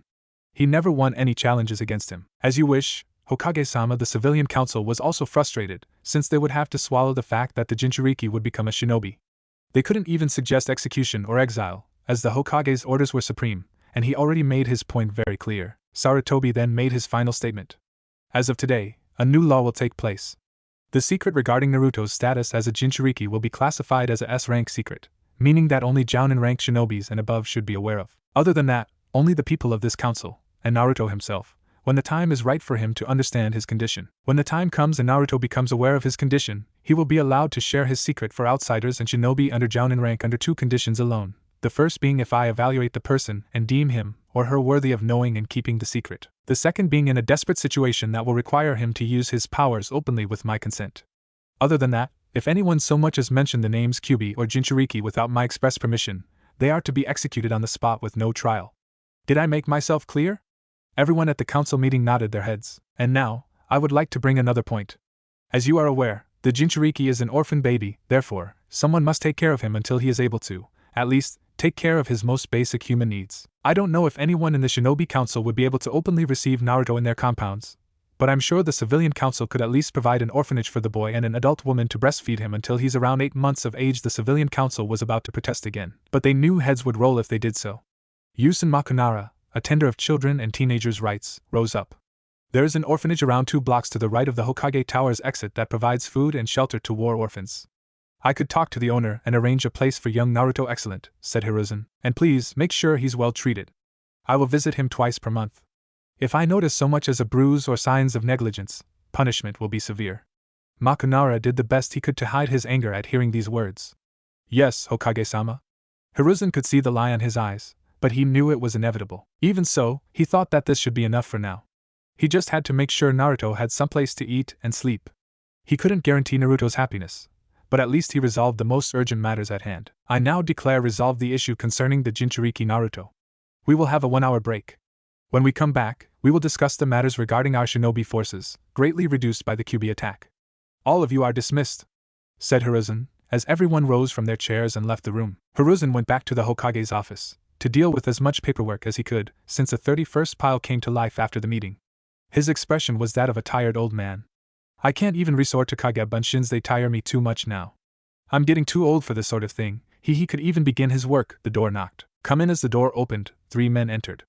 Yamanaka Inoichi, Nara Shikaku, and Akimichi Chuza, heads of their respective clans, and known as the legendary Ino Shikacho Trio, a powerful group formation for both investigation, stealth attack, close quarters combat, and open field combat. A truly devastating force. The 3 clan leaders stood before the Hokage and bowed to him. Shikaku was the first to talk. Hokage-sama, I'm sure you are aware that your actions, though noble, won't be enough to stop the civilians from hating Naruto. That is why we humbly request a favor of you. And what would that favor be, Nara Shikaku? Asked Hiruzen. Shikaku looked at Sandame's eyes and said, We request Naruto to be taken care by the 3 of our clans. Hiruzen's eyebrow rose at hearing this. As you are aware, Hokage-sama, said Inoichi, the Yamanaka, Nara and Akimichi clans are well known for their unbreakable bonds. We stand as a group and we look one after the other, and we were acquainted to the Yandame, so we are aware of his wish to see Naruto as a hero to Konohagakure, and since we value teamwork and friendship above anything else, said Chuza, we strongly believe we can raise Naruto to be a valuable shinobi for Konoha, teaching him the basics of teamwork abilities and giving him love and care as if he were our own son. Hiruzen was happy to hear the statements of the Ino Shikacho trio, but his answer was as followed. I understand the opinion of you clan heads. I surely agree on your statements that Naruto would indeed learn a lot of good things and traits of what a shinobi should be. But I have to make 3 statements of my own to explain why I'm going to refuse your request, as humble as it is. The clan heads were a bit upset by these words, but they kept their heads up. Hiruzen took a deep breath and started talking again. The first one is that you did not bring this on the council meeting we just had. While I am aware the citizen council would try to refute your opinion, you should have brought the discussion into matter. Your hesitation clearly showed that your thoughts, though they are correct, now became too late to discuss. Although it doesn't seem to be the case, if this were to happen again in the future with Naruto living with you 3, that would surely be of prejudice to Naruto's proper growth. The second reason is that you 3 have sons of your own. I have no intention of disqualifying you as parents, but your children follow your clan's lineage, and that is exclusive to your children alone. Naruto could not properly grow in an environment made with traits that only those of your respective clans can take advantage of. And the third argument is that I already have something prepared for him in the future, should it be necessary to take measures. I know the orphanage owners will not treat Naruto properly, despite whatever efforts I put into this issue. But even though it pains me to say this, Naruto will have to learn the meaning of suffering. As a Jinchuriki, he has to understand the kind of life that was destined for a Jinchuriki. He will have to deal with hate and suffering, as much as I don't want him to. But his endeavor through suffering, and the plan I have for him when the time comes will prove to be his greatest victory through the hatred of many civilians. He will learn to follow the will of fire, and he will prove himself and the people of Konohagakure so Sato to be, indeed, the hero the Yandame designed him to be. And even though the life you 3 plan to give him promises to be one of happiness, it will not be the best course of action to take. But I'm really happy you are willing to ease the pain he will be forced to endure, said Hiruzen, with a small, but truly blissful smile. Nara Shikaku smiled back, fully aware of the situation, and answered, As you say, Hokage-sama. We are aware of your decision, and you know better than all of us. We acknowledge our own mistakes and hope to see Naruto growing as well and healthy as we can hope. Inoichi also smiled and said, We can't provide Naruto a home, but as Chuza and Shikaku's sons and my daughter grow, we will see to it that they become Naruto's friends. It's the least that we can do. Chuza also had a few words to say, and if anyone tries to hurt Naruto, we will be happy to give our lives to defend him. And we hope the other shinobi clans will become open and friendly with Naruto as well. Thank you for your time and patience, Hokage-sama. The 3 clan heads bowed to Sarutobi and left the office. Sarutobi dropped his pipe for a few seconds as he rose from the chair, left the office and walked to the top of the tower. He then looked at Minato's carving on the Hokage monument with a smile on his face and thought, Your will is already becoming true, Minato. I have high expectations for the next generation. The will of fire will be stronger than it ever was. Maybe you are right. Maybe Naruto will be indeed this world's savior. I can only hope now that Naruto overcomes his harsh life and rises to be the strongest shinobi this village has ever seen since the days of Hashirama-sama. He then headed downstairs, for another meeting was about to begin. This was going to be a long week. Konohagakure no Sato, for years after the Kyuubi attack. It was a rainy afternoon ending.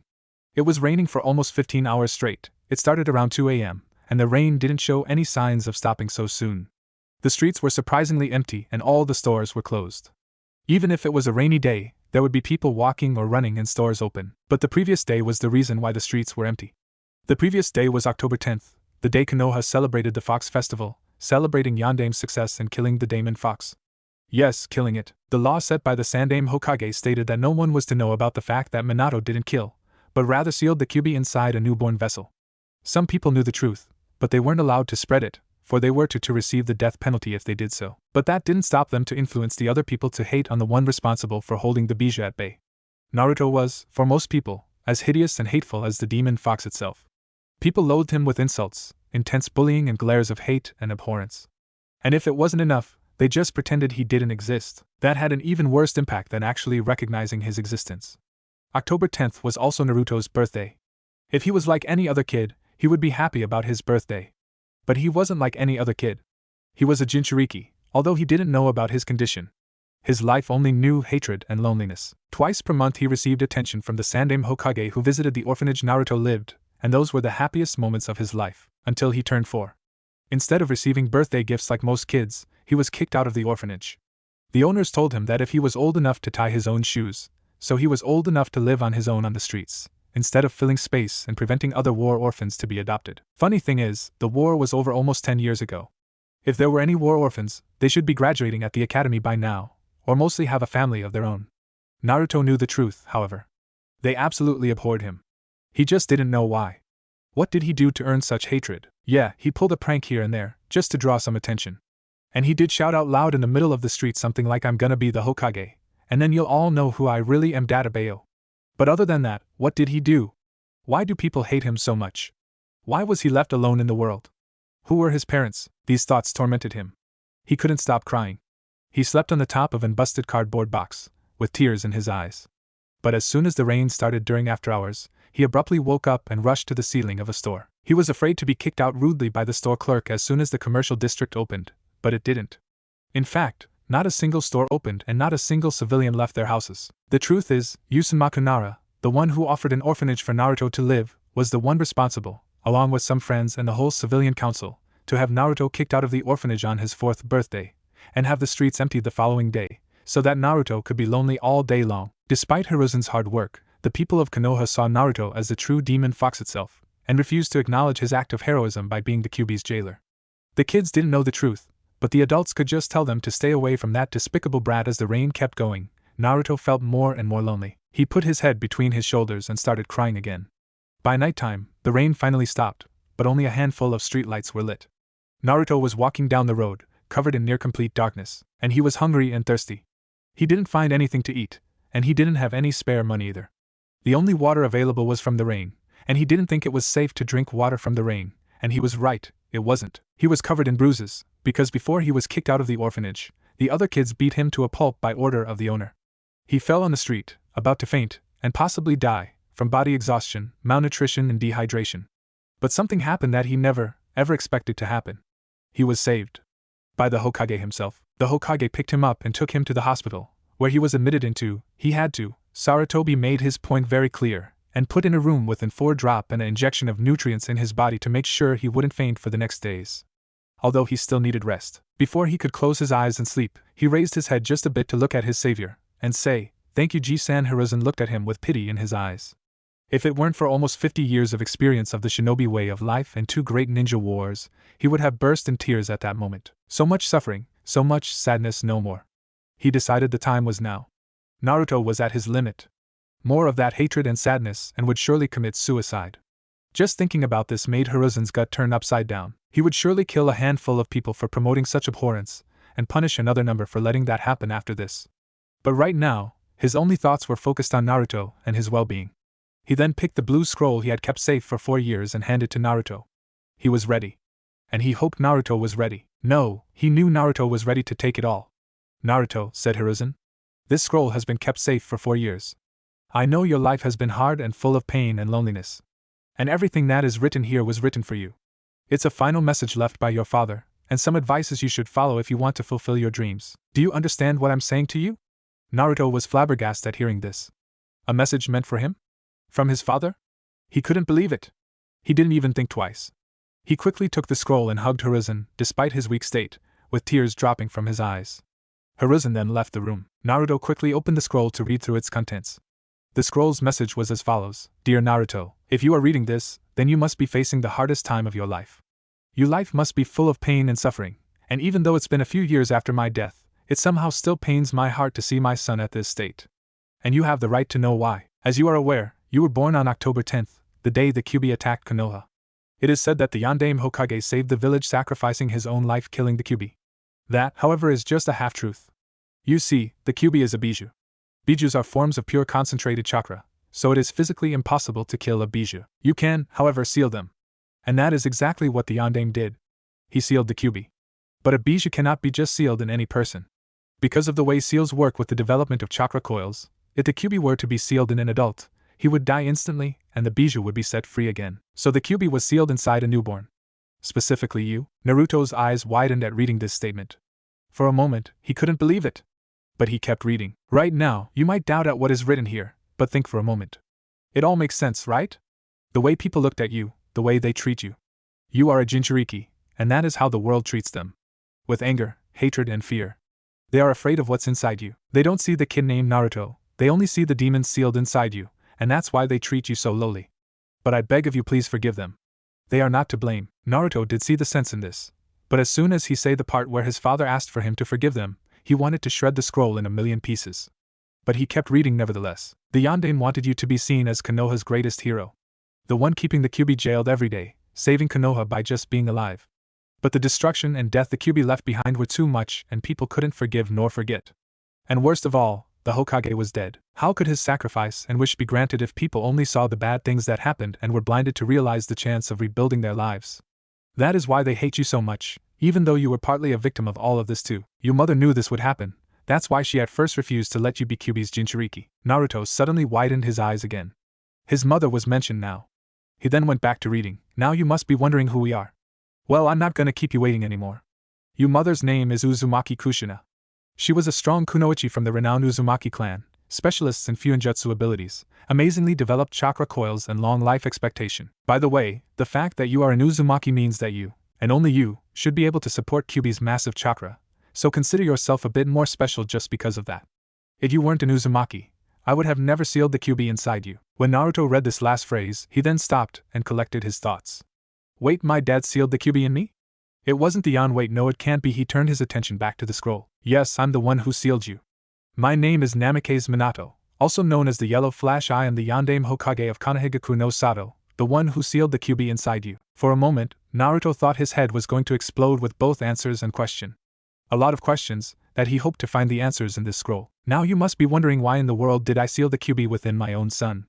Well, if it were other person's son, I would never forgive myself for putting such a heavy burden on a baby's shoulders if I wasn't willing to do the same for my own son. It makes sense, right? Naruto couldn't disagree with that. And as my son, I have faith in you. I know that you will, someday, use Kyuubi's powers wisely to become a great shinobi and be a great hero.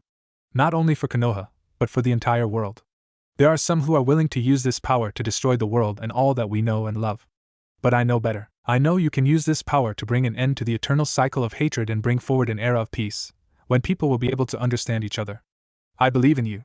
And that is why I sealed the Kyuubi inside you. Naruto cried at reading this. His father truly believed him to the point he put the fate of the world on his young shoulders. But the letter wasn't over yet, so he kept reading. Now please pay attention as I leave a few instructions for you to carry out your life better than what you've lived so far. In a little forest close to the northwest borders of Konoha, there should be a small abandoned house I used as training grounds, I hope. Since I won't be alive by the time you read this, I wouldn't know. I left a bed and some money hidden so you could take care of yourself for a while, with a few gifts of my own. I also left many weapons, journals and scrolls with many lessons and jutsus for you to learn. If you're around 4-6 years by the time this letter reaches you, your chakra coils should be ready for you to advance towards your training. So don't waste any more time and start training. Make sure you are at top health, so eat nutritious food and sleep well. Most of my advices are things your mother said to you on her deathbed while I sealed the Kyuubi within you, so take them seriously. Be sure to have lots of friends. I know that you're a Jinchuriki and it might be hard, but the few friends you make will prove to be trusty ones, and they will never let you go. Keep them close to you. By the time you are big enough to be interested in girls, please be careful. I know your mother wants you to find a girl like her, but your mother was a rather aggressive person. What she really meant was for you to find someone who loves you as much as she loved me and I loved her. Someone who is ready to risk her own life for your sake. And make her happy. Oh, there is one more thing. Since you now know your heritage, you might want to be careful to whom you trust your secrets with. I had many enemies while I was alive, and they might be after you if they know you are my son. And you will not be allowed to be Uzumaki's and Namikaze's official heir and clan head unless you either reach 16 or prove yourself to be a shinobi worthy of your titles. By the time this problem reaches you, count with Sandame-sama's help. My teacher and your godfather, Jiraiya-sensei, might be there to help you too. Yes, you gave a godfather. If he's not there for you, please forgive him. Ever since his friend Orochimaru betrayed Konoha, he's been after him and only returned to Konoha once, and that was to have my blessings as he'd become your godfather. Please be patient with him. He might not be the best ethical example, but he knows the true way of the ninja, so treat him with high regards. Naruto paid attention to all instructions carefully. But he was still going to give his godfather some hell when he returns. He then turned his attention to his father's final words, and finally be true to yourself and embrace your dreams. Never give up or go back on your word and carry the will of fire. This is the strong will that protects our village every day, no matter how much people hate you for being a Jinchuriki. Prove them you're not the Kyuubi, but rather, a true Konoha shinobi, worthy of the legacy your mother and I leave to you. And protect the village I gave my life for. And it doesn't matter if we are dead for a long time. Your mother and I love you and this love will live through you. You are not just the vessel of the Kyuubi. You are a true vessel of love, that is what will save the world when the time comes. Good luck, my son. I believe in you. With my highest regards, your father, the Yondaime Hokage. Naruto burst in tears as he read his father's final words. He made his decision, to carry on his father's wishes and become a true shinobi and savior of the world. After he got better and left the hospital, he immediately started running towards the forest in the northwest border. After a while, he finally reached the house. It was still there, and it seemed like it was left the way it was. Not a single soul touched that place for 4 years. That was a good sign. He then rushed inside and found the bed on the corner of a room. He found the money his father let him, and started counting. Minato left Naruto 250,000 ryo. He was flabbergasted at this amount. This should be enough to put all the new furniture, make a few repairs on the house and enough groceries for at least 3 or 4 years. But he knew people would treat him rudely and probably overcharge him. They would go as far as accusing him of stealing all that money. He couldn't blame them, though. Then he had an idea. He rushed to the Hokage tower and asked for an audience with the Hokage. The receptionist wanted to kick him out, but she knew what was coming for her, so she let Naruto in. As soon as he entered, Sarutobi rose from his chair and approached Naruto, giving him a hug. He knew Naruto needed one, and he really did. Naruto hugged Hiruzen back, tearing up a bit, but this time, with tears of joy. Hiruzen then sat back on his chair. So, how are you feeling now, Naruto? He asked. Well, truth be told, answered Naruto. I'm still a little shocked. But everything makes sense now, and I feel so much lighter. And happy too. It's all thanks to my father. He really knew that to say, even though he's been dead for all these years and I finally made my decision. Oh, really? And what is your decision? Asked Hiruzen, who seemed relieved. Naruto then answered, I'm going to use all my power to destroy Konoha. Databeo. This made Sarutobi gasp and cough some smoke from his pipe, and about a dozen Anbu shinobis raised their swords and point them at Naruto's face, whom despite the situation, seemed calm and collected. Nah, I'm just kidding, Gigi. I'm gonna carry out the will of fire and protect the village my dad gave his life for at all costs. Man, you should have seen your face. Databeo, said Naruto, laughing as everyone dropped a sweat, unable to believe that they'd been fooled by a 4-year-old kid. Hiruzen was happy to see Naruto made a 180-degree turn on his personality. Then the Anbunins left the room and left Hiruzen and Naruto on their own. Ahem, coughed Hiruzen. So you are set on becoming a great ninja like your father? You bet, Gigi. And I'll make him proud. Soon enough you will see as Uzumaki Naruto make his way to become the next Hokage. Databeo, said Naruto. So you started using your mother's clan name. That's a good step, said Hiruzen. So, what can I help you with? You see, Gigi, answered Naruto, I have all this money to spend with furniture, repairing, water, electricity and groceries. But I'm afraid people might take me the wrong way and they won't believe me if I say I inherited the money, so could you help me with that? Pretty please? Well, answered Hiruzen. I can't do it all on my own. I'm a busy old man, as you can see, as he pointed his finger to the massive pile of paperwork, surely the Hokage's worst enemy overall. But I know a few people who are willing to help you. Have you ever heard of the Ino-Shikacho trio? Hiruzen explained how the Ino-Shikacho trio knew of Naruto's condition as a Jinchuriki, and how they were willing to adopt him as a baby. Sarutobi also explained the circumstances that didn't let them be able to help him. Naruto was a little upset for not being adopted, but overall he understood the reasoning behind all of this. But he was happy not only for them to be willing to help him back them, but especially because they still wanted to help him, and how their sons would become his friends. Naruto was sure that his life was taking a huge turn for the better. The following day, Naruto went to the restaurant the Ino Shikacho trio usually met. He was about to be rudely kicked out of the restaurant when Chuza appeared behind the restaurant owner and threatened to report his actions to the Hokage. The owner quickly apologized to Naruto, despite the fact he felt humiliated at apologizing to the demon brat. Chuza escorted Naruto to the table and Noichi and Shikaku were sitting and he introduced himself. While they were eating, they discussed about the furniture, house repairing, basic supplies and groceries needed for Naruto to settle in his new house. Naruto ended the day visiting another usual spot of the trio. There, Naruto met Nara Shikamaru, Akimichi Chuji and Yamanaka Ino, the sons and daughter of the respective clan heads. They played all afternoon long at the playground while Chuza, and Noichi and Shikaku were taking care of things for Naruto. In fact, the Hokage determined this act to be a D-rank mission to be carried out by the trio. Even though they were elite jounin and clan heads, they were more than happy to carry out the mission. When evening came, the trio came back to the playground and picked up their sons. Shikamaru, Chuji and Ino said their goodnight to Naruto. Naruto soon thought to be left alone, when suddenly an Anbiyunin came to him and escorted him to Naruto's house. His jaw dropped on the floor when he saw all of the new furniture. He also noticed all the hold fixed, an all-new floor and ceiling, a new room which could be used as a deposit, and a full fridge working. Not only that, there was hot water on the shower, a whole bathroom set and new bedsheets. And on the wall, there was a list of grocery stores, restaurants and furniture shops listed and verified by the Hokage himself to be fully cooperative with Naruto. And there were still 50,000 ryo left on the top of the table, enough for a number of months of groceries and bills. Naruto couldn't help but cry tears of joy again by such generosity. Clearly it was a sign. His father saved his life. He swore to pay back the favor. Don't worry, father. I swear I'll become a great ninja, and I'll be a Hokage greater than even you were. I'm going to protect Konoha with my life. I give you my word. And I never go back on my word, because this my Nindo. Databeo, Naruto's new house, the day after the repairing. Uzumaki Naruto couldn't be happier today. First, he woke up in a comfy new bed, big enough for at least 5 or 6 kids his size. Maybe when the time came to reveal his heritage to his friends, he would invite them over to his house and they would play lots of games on top of it. Not those games, you silly perverts, he's 4 years old, for Kami's sake. Then he picked a small recipe magazine, which contained recipes easy enough for children to start working on their cooking skills. His choice for today's breakfast was omelette and pancakes, with the citric fruits vitamin. He was marveled by the amazing taste the food had. Even though he never cooked before in his life, he got the hang of it. But the real reason for such a great reaction to the delicious food was because he never had anything like it before. Before that, his only meals were composed of out-of-date fruits and milk. He wondered how in the world did he manage to survive with such bad feeding habits. Oh right, the Kyuubi may be because of the fact that he was a Jinchuriki. The bijou was responsible for part of the nutrients absorption and the destruction of some viruses. It made sense, right? If Naruto dies, the Kyuubi dies, so the fox had little choice but to cooperate. Well, that time was over. Now he was going to eat nutritious food and grow a strong body, so he can become a great shinobi and protect Konoha. He finished drinking his vitamin and went to the brand new deposit. Apparently the Ino Shikacho trio found the training instruments Minato left for Naruto. They don't know who left it. It was just there, and they thought it would be nice for Naruto to make use of them and organize them. Naruto saw 5 boxes. One contained around 150 kunais. The second had 400 shurikens. The third had 10 scrolls of instructions regarding ninjutsu training, a scroll explaining the conception and properties of the 12 hand seals, or hand signs, for using various ninja skills, a tag with 100 chakra papers for determining a person's primary nature attribute, scrolls for basic ninja techniques and lessons of chakra molding, and 10D and C-rank Wind Jutsus, Futon.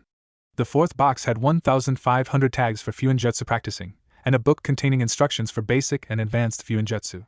It even contained 2 specific seals left by the Uzumaki clan, which seemed the most complicated of them all. And the fifth and final box contained 2 books and 2 scrolls. Naruto tried to open them, but he saw that both books had a lock with a seal attached to it. He picked the Fuinjutsu book to find a match and found out it was a blood seal. He bit his finger to draw some blood and unlocked the books. Naruto opened the first page and widened his eyes as he learned the contents of the book. It was his father's journal. In it, contained reports of a few missions he accomplished, and his impressions. Each and every mission had 1 or 2 lines containing the basic principles of the life of a true shinobi. Naruto picked a pencil and bookmarked these lines, for they would be his principles as well.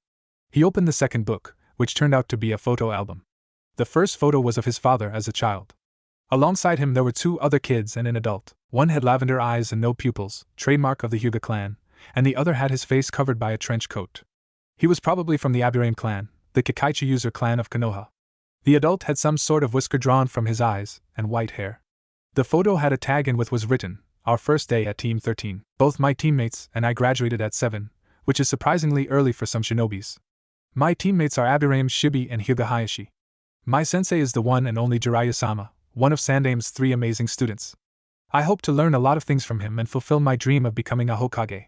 Naruto looked at the photo. One could say he was the spitting image of his father, save for the whiskers in Naruto's cheeks. The sun-kissed blonde hair and the deep-sea blue eyes were the same. He looked at Jiraiya. So this is my godfather. He seems really strong and wise though him. Naruto kept skimming through the photo album until he found one photo in particular that froze him and made tears drop from his eyes.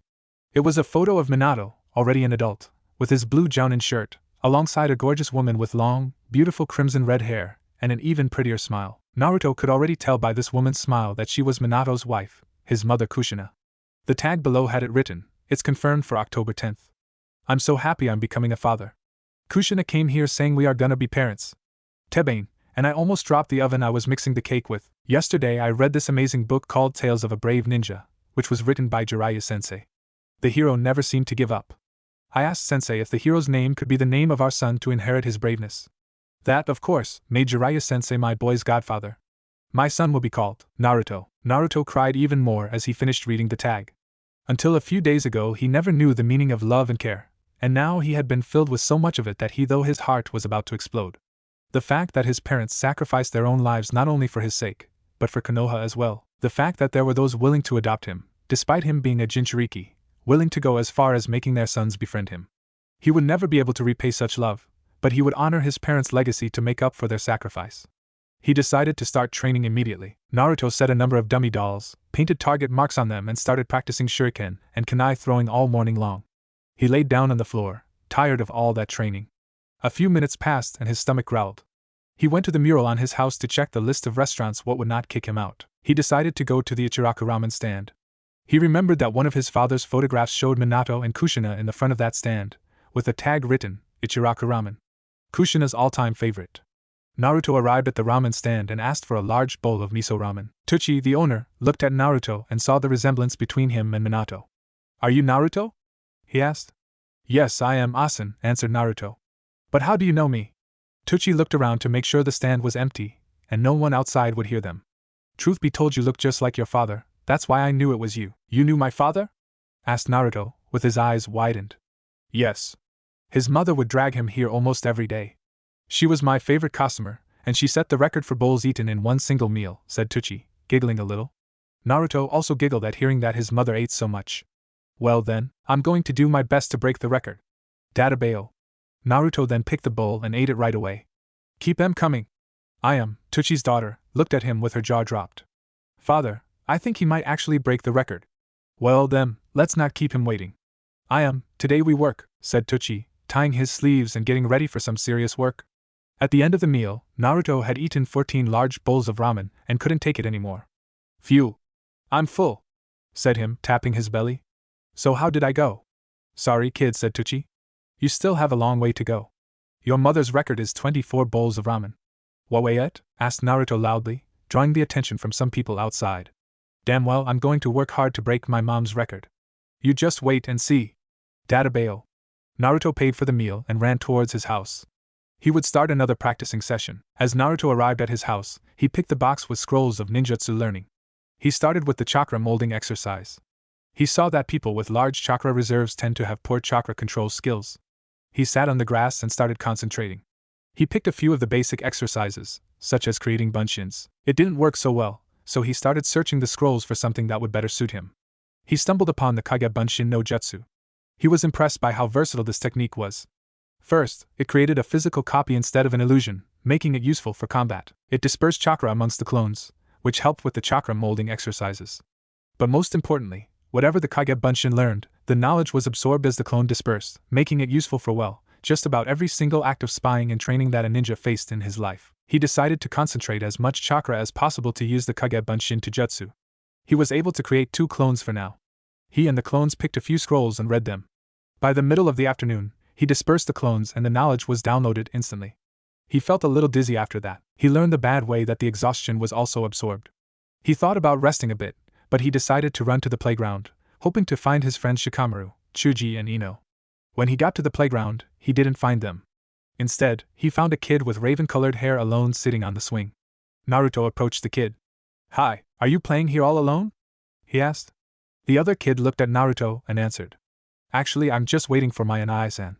But if you want to play, we can play tag if you'd like. Sure, said Naruto. He tapped the kid's shoulder. You're it, said him, running. Hey, that wasn't fair, said the boy, running after Naruto. Deception is a ninja weapon. You do well to remember that, said Naruto, laughing. The kid laughed back as he ran after Naruto. They kept running and laughing all afternoon long. They sat on the swings as they watched the sun set. The Raven kid looked at the Sun kid with whiskers in his face. Hey, said him. What's your name? Naruto raised his eyebrows and put a hand behind his head. Oh, right, we don't even know each other's name, right? Nice to meet you. I'm Uzumaki Naruto. And you? Said him, with a smile on his face. The kid smiled back as he answered. Uchiha Sasuke. Nice to meet you too. Suddenly, a tall teenager approached the playground. Sasuke, it's time to go. Father is waiting for us, he said. Well, said Sasuke. I think it's time to go. I hope to see you again, Naruto. Bye. See you around, Sasuke, answered Naruto, happy for making a new friend. He saw as Sasuke and his older brother walked through the street. Naruto was about to walk back towards his house when he looked at the left corner and recognized the Kimichi Chuza a few meters away. He rushed to his direction. Chuza-san, shouted Naruto. He wanted to thank him, Inoichi and Shikaku, for helping him yesterday. Chuza looked the source of the calling and saw Naruto. Oh, there you are, boy. I was looking for you, you know, said him. Really? Me too, said Naruto. I wanted to thank you, Inoichi-san and Shikaku-san, from the bottom of my heart for helping me yesterday. It really meant a lot to me and I hope to repay the favor someday. Think nothing of it, kid, said Chuza. Say what? I'm going to meet Shikaku and Inoichi at dinner tonight for old time's sake. The children will be there too. Do you want to come? Really? I'd love to, said Naruto, with his eyes shining.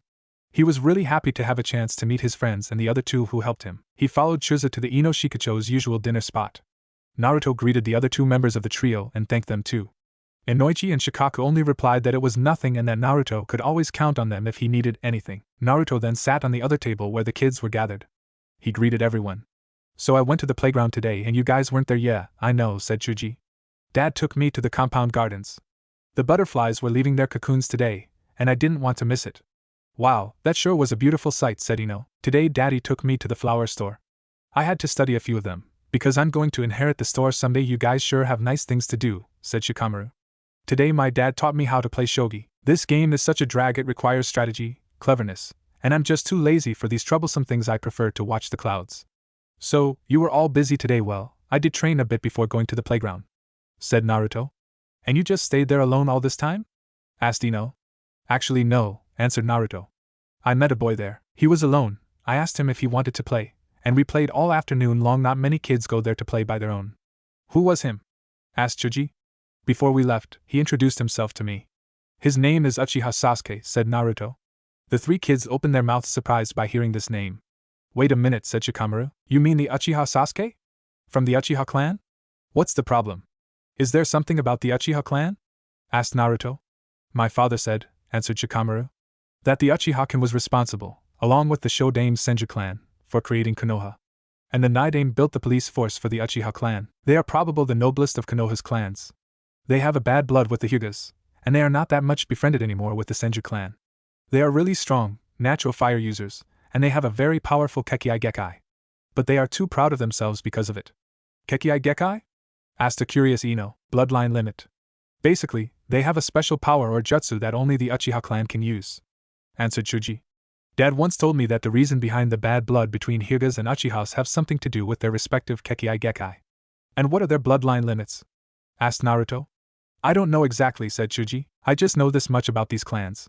Maybe you know a bit more than me, Shikamaru? Actually no, said Shikamaru. I figured it would be too troublesome to look into these matters. It's not like we belong to either clans anyway. Yeah, you're right, said Naruto, but still, said Ino. If there's an Uchiha who's not full of himself like the others, maybe we could all befriend him, right? I don't know for sure, answered Shikamaru. But it's worth a try. Let's hang out at the playground a bit more often, maybe we can meet him. I'm sure we can all be friends, said Naruto, and I am also looking for training partners. He looks pretty strong to me. Training? Asked Chuji. We're only 4 years old. Don't you think you're rushing too much? Well, if I don't, how am I supposed to become Hokage? Answered Naruto. Everyone looked at him in silence. Shikamaru smiled. Hokage, eh? You've already set this as your goal? Troublesome kid, said him. Still, if you become too much stronger than us, that would be troublesome. I might be too lazy, but I'm not falling behind. I have to agree with Shikamaru, said Chuji. If you become too strong, your life will be kinda dull, and we wouldn't have fun. Besides, the Akimichi clan needs food to become stronger, so I might as well live a happy life eating everything I can as I become a strong shinobi. He giggled. I was wondering where the words food and eating would come out, said Ino, giggling too. But you two are right. If Naruto gets ahead of us, life will be dull, and I don't want that. Besides, Konoha needs all the help they can get. You guys can count me in for your training. The 4 kids brought their hands together. Alright, said Naruto. Tomorrow you guys can go to my house and we'll have breakfast there. After the breakfast we start our training, okay? Said the other 3, nodding their heads. The Ino Shikacho trio paid attention to the kids' conversation. Troublesome kids, said Shikaku. They might surpass us if we're not smart, then we better make sure we stay sharp, said Chuza. I'm looking forward to their teenage years, when they become genin. They will become excellent ninjas. I'm happy we decided to help Naruto, said Inoichi. I can already see the will of fire burning strong within him. And he's already influencing our kids to work hard for the sake of Konoha. Yandane was right after all. The people should see him as the hero he truly is. People will see that in time, Inoichi, said Shikaku. The best we can do is help them out, and hope that their hard work will open the villagers' hearts. You're right, said Chuza. For now, we celebrate the rising of Konoha's new heroes. Cheers! They cheered and drank their drinks. After everyone parted ways, an ANB Yunin appeared and escorted Naruto home. As they were walking, Naruto noticed something familiar about him. Aren't you the same ANB Yunin from yesterday, Inu-san? Did Gigi ask you to take care of me? Asked Naruto. Very clever, Naruto. Yes, Hokage-sama asked me to look after you so you don't get into trouble. He told me the truth about you and he trusted me with the task of protecting you. You don't have to worry about me, Inu-san. I'm going to train hard and become Hokage, just like my father. Speaking of which, did you know him? As a matter of fact, I did, said Inu. He was my sensei a long time ago. Sensei? Asked Naruto. So you must be what was his name, Hatake Kakashi? Kakashi looked around to make sure no one was around and removed his ANBU mask. His face was covered with another mask, and he had high gray hair. His hataite covered his left eye. Probably a scar or something of the sort. Yes, I am, said him. Naruto looked at him and said, Kakashi-san, I was wondering, yes? What's the point of the ANBU mask? Kakashi looked at him, took a deep breath and answered, ANBU is an assassin squadron. Our main purpose is to perform the most difficult tasks there is for the sake of Konoha. And since the majority of these tasks involve important assassinations, we must remain unknown. Even our body disposal method demands us to either erase the enemy's body, or even our own. We have a motto that says, no traces left behind. We are also responsible for being the Hokage's personal bodyguards. It is our duty to be the strongest ninjas of Konoha, second only to the Hokage, and maybe the Sannin, because they were, in fact, Sandaime-sama's students. Sannin? Oh, you mean my godfather and his teammates. They were Gigi's students? Wow, I didn't know Gigi was that strong, said Naruto. He is indeed, said Kakashi. He is the strongest shinobi in Konoha. If you want to be the next Hokage, you must become stronger than him. Not only is he strong, but he's also experienced. He faced 2 great ninja wars and he knows more than 1,000 jutsus. People regard him as both the professor and the god of shinobi. He is also a wise, honorable, and fair leader. Every citizen and ninja in Konoha looks up to him in high regard. Naruto could only look at Kakashi praising the Sandaime, with his jaw about to hit the floor. He was impressed at how much strong Sarutobi was, despite his calm appearance. Well, deception is indeed a strong weapon, thought him. I have a question, Kakashi-san, said Naruto. Could you tell me more about my dad and my godfather? Well, said Kakashi, with a hand behind his head. I'd love to, but we are almost getting you home. And it's late. Maybe another time, okay? Yeah, sure, said Naruto, a bit down. They walked a few more minutes in silence, until Naruto arrived home. He bid Kakashi goodnight, as he saw the already masked ninja put his other mask on, the ANB one, and shunshin his way out of the grounds. Naruto then took a shower, put on his sleeping clothes and laid down on his large bed, as he drifted his mind reminiscing the great things that happened today. Training hard, meeting his friends, making a new one, having dinner with respectable people and friendly conversations all night long. He thought about the next day. Save for Sasuke, his friends would come to his house to have breakfast and train with him. Oh crap. I forgot to tell them where I live, he thought. Oh wait, that's right. Their parents know where I live. Phew. For a moment I thought I'd be in trouble for my training tomorrow. Naruto drifted a little bit until he remembered his new friend Sasuke. I wonder if he's strong. He is from the renowned Uchiha clan, so he must be pretty skillful. I wonder if he'd train with me and the others, he thought. After a few minutes, he finally slept, with a smile on his face.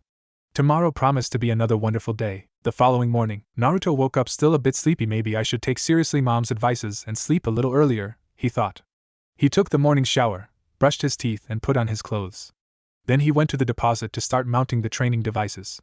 It took a little bit over 30 minutes until everything was ready. He explored a bit of the surrounding grounds of his house and discovered a small hill with a wonderful view for both the Hokage monument and a large part of the village.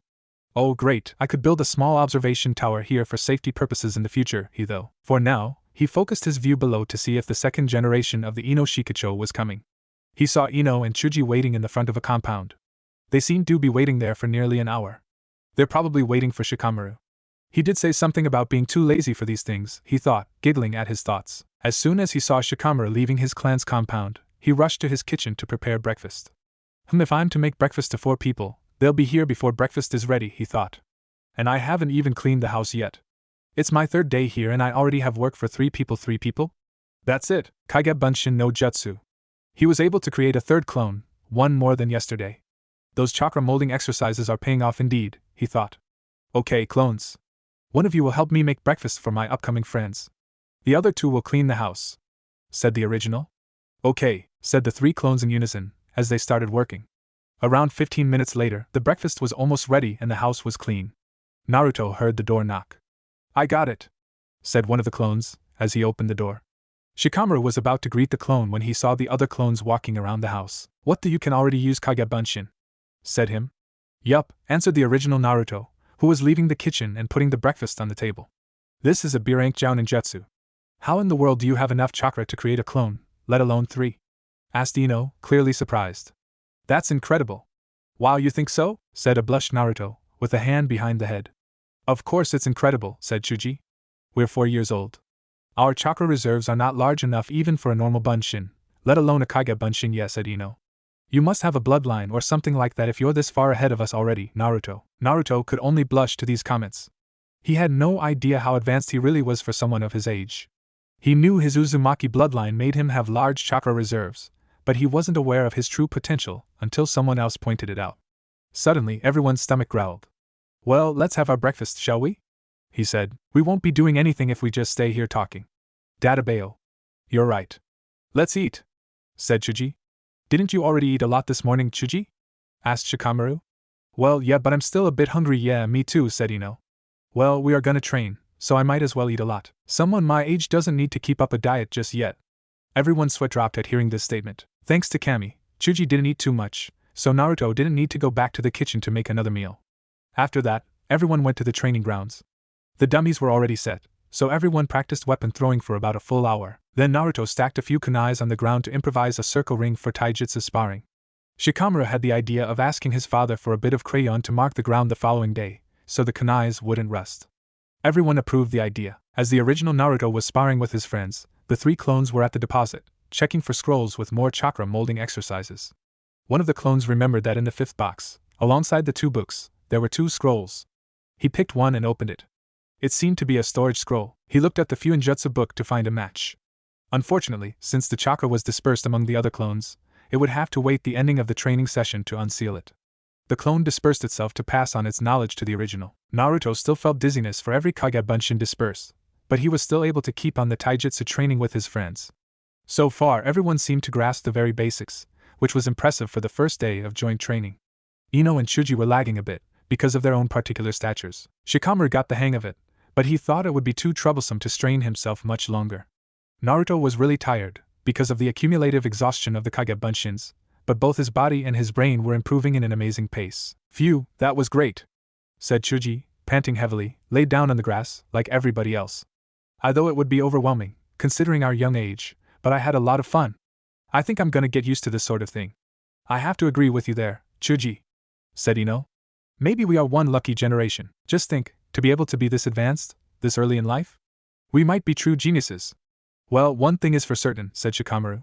Since I'm too lazy for these things, the academy will be even more boring and troublesome for us if we keep up like this. Everyone laughed at hearing this. I'm not dead certain about what you said, Shikamaru, said Naruto. If Ino is right, our generation is amazing and our colleagues will also be talented and strong. Academy might not be so boring, after all. Speaking of which, when do you intend to enter it? I'm not sure, said Ino. If we keep this rhythm, we might be able to make it as soon as next year, if we are lucky. Next year? asked Chuji. That's too soon. Maybe we should just wait until we are 8, like everyone else. Why wait so much? Asked Naruto. We can at least wait until we are 6. If we keep up the hard work, we can become genin at 7, just like he was about to say my dad, but he remembered to keep quiet about this until the time was right. Just like who, Naruto? Asked Ino. Well, never mind. Maybe Chuji is right, we should wait until we are 8. We have to enjoy our childhood, right? Enjoy our childhood while training earlier than everybody else? Asked Shikamaru. Everyone stayed in silence for a bit, thinking about it. Well, that's one way to put it, said Naruto. If our training sessions are to be as fun as today's, and if we can gather more people, it will be our particular activity for playtime. While lazy brats play in the playground, we train hard, and still get some laughs while we're at it. Hey, I play on the playground, you know? Said a slightly upset Shikamaru. That's because you are lazy. Databeo. Everyone laughed loudly at hearing this. Even Shikamaru raised a smile. Well, how about we have something for lunch? I'm starving, said Chuji. I was going to complain that you're always starving, but I'm hungry too, said Ino, getting up from the grass. Well, my old man hit an old deer yesterday, said Shikamaru. The Nara clan was famous for having a forest full of deers that they raised. Although we don't like doing that to our clan's animals, he thought it would be too troublesome to not make advantage of the antlers and meat. He said we could all go there after training. Then let's not waste any longer, said Naruto. We're off. Databeo. As they had lunch in the Nara compound, Naruto and the other discussed their plans for the next training session. Shikamaru reminded his father of the crayon for the circle ring and gave a sack to Naruto right away. He figured it would be too troublesome to waste time the following day painting the ground if Naruto could do it in this very afternoon. Naruto asked if they knew anyone besides Sasuke who would be happy to be part of the training team. Chuji mentioned a boy of the Inuzuka clan named Kiba, whom he and Shikamaru hanged out with from time to time. Apparently the next month he was going to receive his dog companion to mark him as a potential heir of the clan. Maybe they could talk to him at the right time. Ino couldn't think of anyone. Shikamaru said Kiba used to hang out with a kid who wore trench coat all the time, but he was too lazy to memorize the name. Naruto assumed he was from the Aburame clan. After the lunch, Naruto parted ways with everyone and rushed back to his house. He received a few glares from some citizens on the way, but he didn't care. He knew it was not their fault. When he arrived home, Naruto immediately started working on the crayon sack he received and painted a perfectly round circle ring for the taijutsu training. He then remembered about a memory he received from a Kage Bunshin from before. He checked the box with his father's books and saw the storage scroll. He performed the sand signs to unseal the scroll. A puff of cud was formed and dispersed, revealing an old box. Great, more boxes, he thought. He opened the box to see the contents. He nearly fainted. Inside there was his father's legendary cloak. It was a large white cloak with red fire drawings on the bottom and the kanjis that formed the name Yondaime Hokage engraved in the same red color. But that was not the only content in the box. Naruto noticed there were a few more clothes there, along with another cloak. But they were all way smaller. The clothes were fit for 8, maybe 9-year-old child. It was a weak orange shirt, not the kill me orange Naruto usually wears, a black pair of pants, and a white cloak that looked exactly like Minato's, but without the engraving and the fire pattern. Naruto checked the clothes with amazement. This either belonged to my dad, or then Naruto had a mini heart attack. No, it couldn't be made for me. I mean, if mom and dad bought this for me, you'd think they'd leave a note. Turns out there was a note inside a pocket of the cloak. Naruto picked the note and read it. My dear Naruto, I bought these clothes while I was pregnant of you. I had this strong desire to buy them, even though it would take years for you to actually wear them. Minato didn't try to question a pregnant woman's desire, so he just had to go through with it. He said that he would use a storage seal to preserve the clothes so they aren't damaged by time and clothes moth. I want you to look gorgeous when you start your academy years. If you happen to be good with Fuinjutsu like we both were and find these clothes before you can actually use them, you can rewrite the seal and use the hand signs boar, dragon, horse and ram to put the clothes back into the scroll. If you're not well, you can either ask for someone to do it for you or keep them as safe as you can. Any bigger issues you can go to the Teiro fabric store, that's where I bought them. You like my tailor impression readers? If you are interested in what they got, I'm sure the owner Rinoki can provide something for you. Your orange shirt is a little joke from your father and I. Since he is the yellow Flash and I'm the red hot-blooded habanero, the result of the mix would be our orange baby. The black pants make a good mix with both your orange shirt and the white cloak. Since it's just plain white, you can engrave something of your liking, or just paint the cloak with any color you feel yourself comfortable with. But I do want you to acknowledge that these clothes are a gift from me to you, from the bottom of my heart. And always remember, I love you, you mother. Uzumaki Kushina, the red hot-blooded habanero. Naruto couldn't help but cry again for joy as he finished reading the letter his mother left him. Don't worry, Emo Naruto will be gone by the end of this chapter. He thanked her for the clothes and remade the seal. He would make his own customization of the clothes the week before the first day of class at the academy. For now he wanted to spend the next 2 hours reading as much as he could. He created 3 Kage Bunshins to absorb as much knowledge as he could. The original picked the Fuinjutsu book and the tags for practicing. One clone picked the scroll regarding properties of hand signs. The second clone picked the scroll with chakra molding exercises. For someone with gigantic chakra reserves like Naruto, chakra molding exercise is never enough. The third picked a chakra paper and canalized chakra to see which was Naruto's primary element. The paper was torn in two, which determined that Naruto's primary chakra attribute was wind. Excellent for close quarters combat, chakra-based weaponry, and easy to learn, although pretty hard to dominate, and even harder to come up with an original jutsu. The clone that torn the paper picked a scroll with the lessons of nature manipulation and started practicing. In about 1 hour, Naruto dispersed the Kage Bunshins and absorbed all the knowledge they gained. He fell on the grass exhausted. Thank Kami, I actually had the good sense of studying for 1 hour, instead of 2 as I originally planned, he thought. Or I'd probably not make it through the afternoon. He slept for about an hour and a half. When he woke up, he looked at the position of the sun and gasped, "Oh, no! Sasuke might have left the playground already. I have to hurry," he said. He then beat off the dirt in his clothes and ran as fast as he could towards the playground. When he was about to hit a corner, he bumped with someone who also seemed in a hurry. "OF!" Both people shouted, as they fell on the floor. "Ouch," said Naruto. "I'm so sorry, I swear to Kami it was an accident. I didn't mean to." As he raised his head and opened his eyes to look to the person he bumped into, he could barely finish his sentence. "Bump into you." The person he bumped into was a little girl, about his size, maybe a bit smaller, around the same age. She had short hair. He couldn't tell if the hair was black or blue. If you looked it on a side, you could swear the hair was black. But if you paid enough attention, the hair was actually blue-colored. The shade of blue was dark, almost night sky-like blue. The little girl's hair reflected the light of sun in a very crystal white light, which seemed like that, instead of sunlight, it was actually moonlight. It was the most beautiful hair Naruto has ever seen in his life, even being so short for a girl.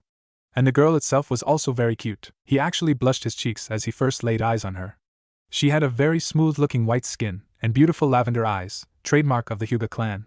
But her eyes seemed gentle and delicate, instead of the usual stiff and aggressive eyes of most Hyugas. Naruto couldn't stop looking at the girl, until she actually looked at him in the eyes.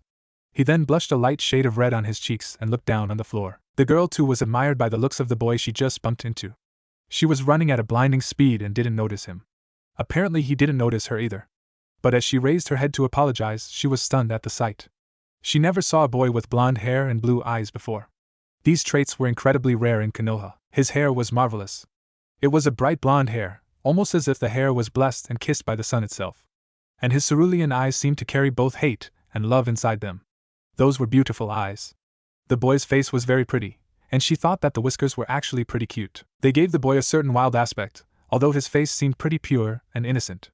She also blushed a bit the first time she saw him, and as they looked each other in the eyes, she also blushed a shade of red on the cheeks and looked down on the floor. Hers was redder though. Naruto quickly raised from the floor and offered his hand to the girl, who was still on the ground. "I am so sorry for bumping into you. Are you okay?" he asked, still blushing and stuttering. He was asking himself what was that feeling. He never felt this nervous around a girl before. The girl seemed even redder and more nervous than him. Why, yes, I am okay, I think you don't worry. I'm the one who's sorry," she said. She picked his hand, although very nervous to do so, and raised from the floor. Naruto tried to break the ice. "Ano, well, you see I was heading for the playground and I was running so fast that I didn't see you. So, Ano, I'm so sorry for that, okay?" he said, still stuttering a bit. The girl felt a little more relaxed and answered, "No, it's fine. Really I was also, Ano, running. And I wasn't paying any attention, so I am sorry as well, don't worry, it's alright now," said Naruto, more relaxed now. "Do you need any help? Maybe a place to rest, you look a bit tired." The girl was surprised to receive this sort of concern from a stranger she never met before. Maybe he didn't know about her family. But she decided to accept the boy's help. "Of course, thank you for your kindness," said the girl, a bit more relaxed. "Where could we go?" asked her. "I was supposed to meet someone at the playground," said Naruto. The girl put her hands over her mouth and gasped. She was on the verge of crying. "Oh dear Kami, I'm in your way. I'm sorry. I'm so sorry. I didn't mean to. Nah, that's okay. He must have been long gone anyway," said Naruto.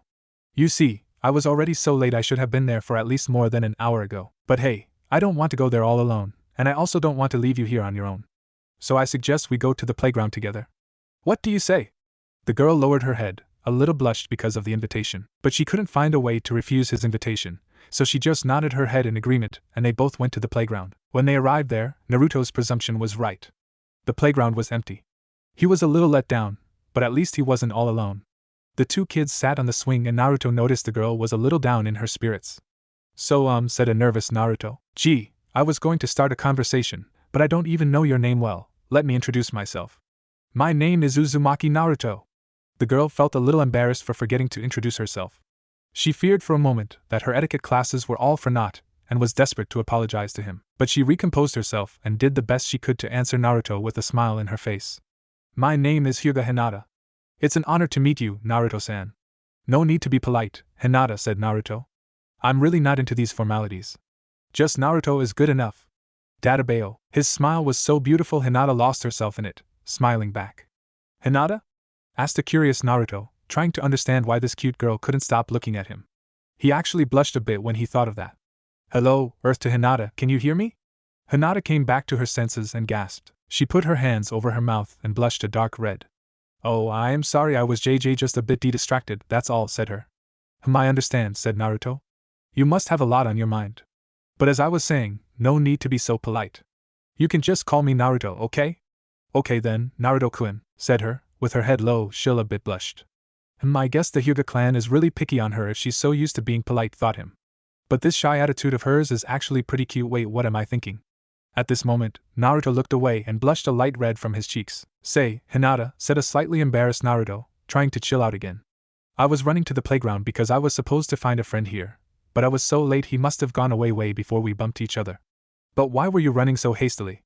His question hit her in a hard place, but this boy in front of her seemed to be too much of a nice person to judge her, she thought, so she took a deep breath and started talking. I just found out today that my mother is pregnant, I'm going to have a little sister. Naruto was surprised at hearing this. Wow, a little sister? That sounds incredible. Just think, you two would play and laugh and even train together.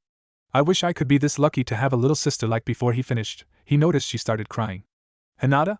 What's wrong? Are you sad? I'm sorry for you to be seeing this, Naruto-kun, but as much as it pains me to say this, I don't want to have a little sister. Naruto was shocked at hearing this. But why? Aren't you supposed to love your siblings? Sure, I don't know what it's like, but it can't be all that bad, right? Asked him, with concern in his eyes. Hinata took another deep breath and contained herself from crying more. She knew she could trust him, so she resumed the conversation. Yes, Naruto-kun, I love my little sister, but the problem is with the Hyuga clan. You see, we have two houses in the family, the main house and the branch house. Main house and branch house? Do they have particular differences between each other? Asked him.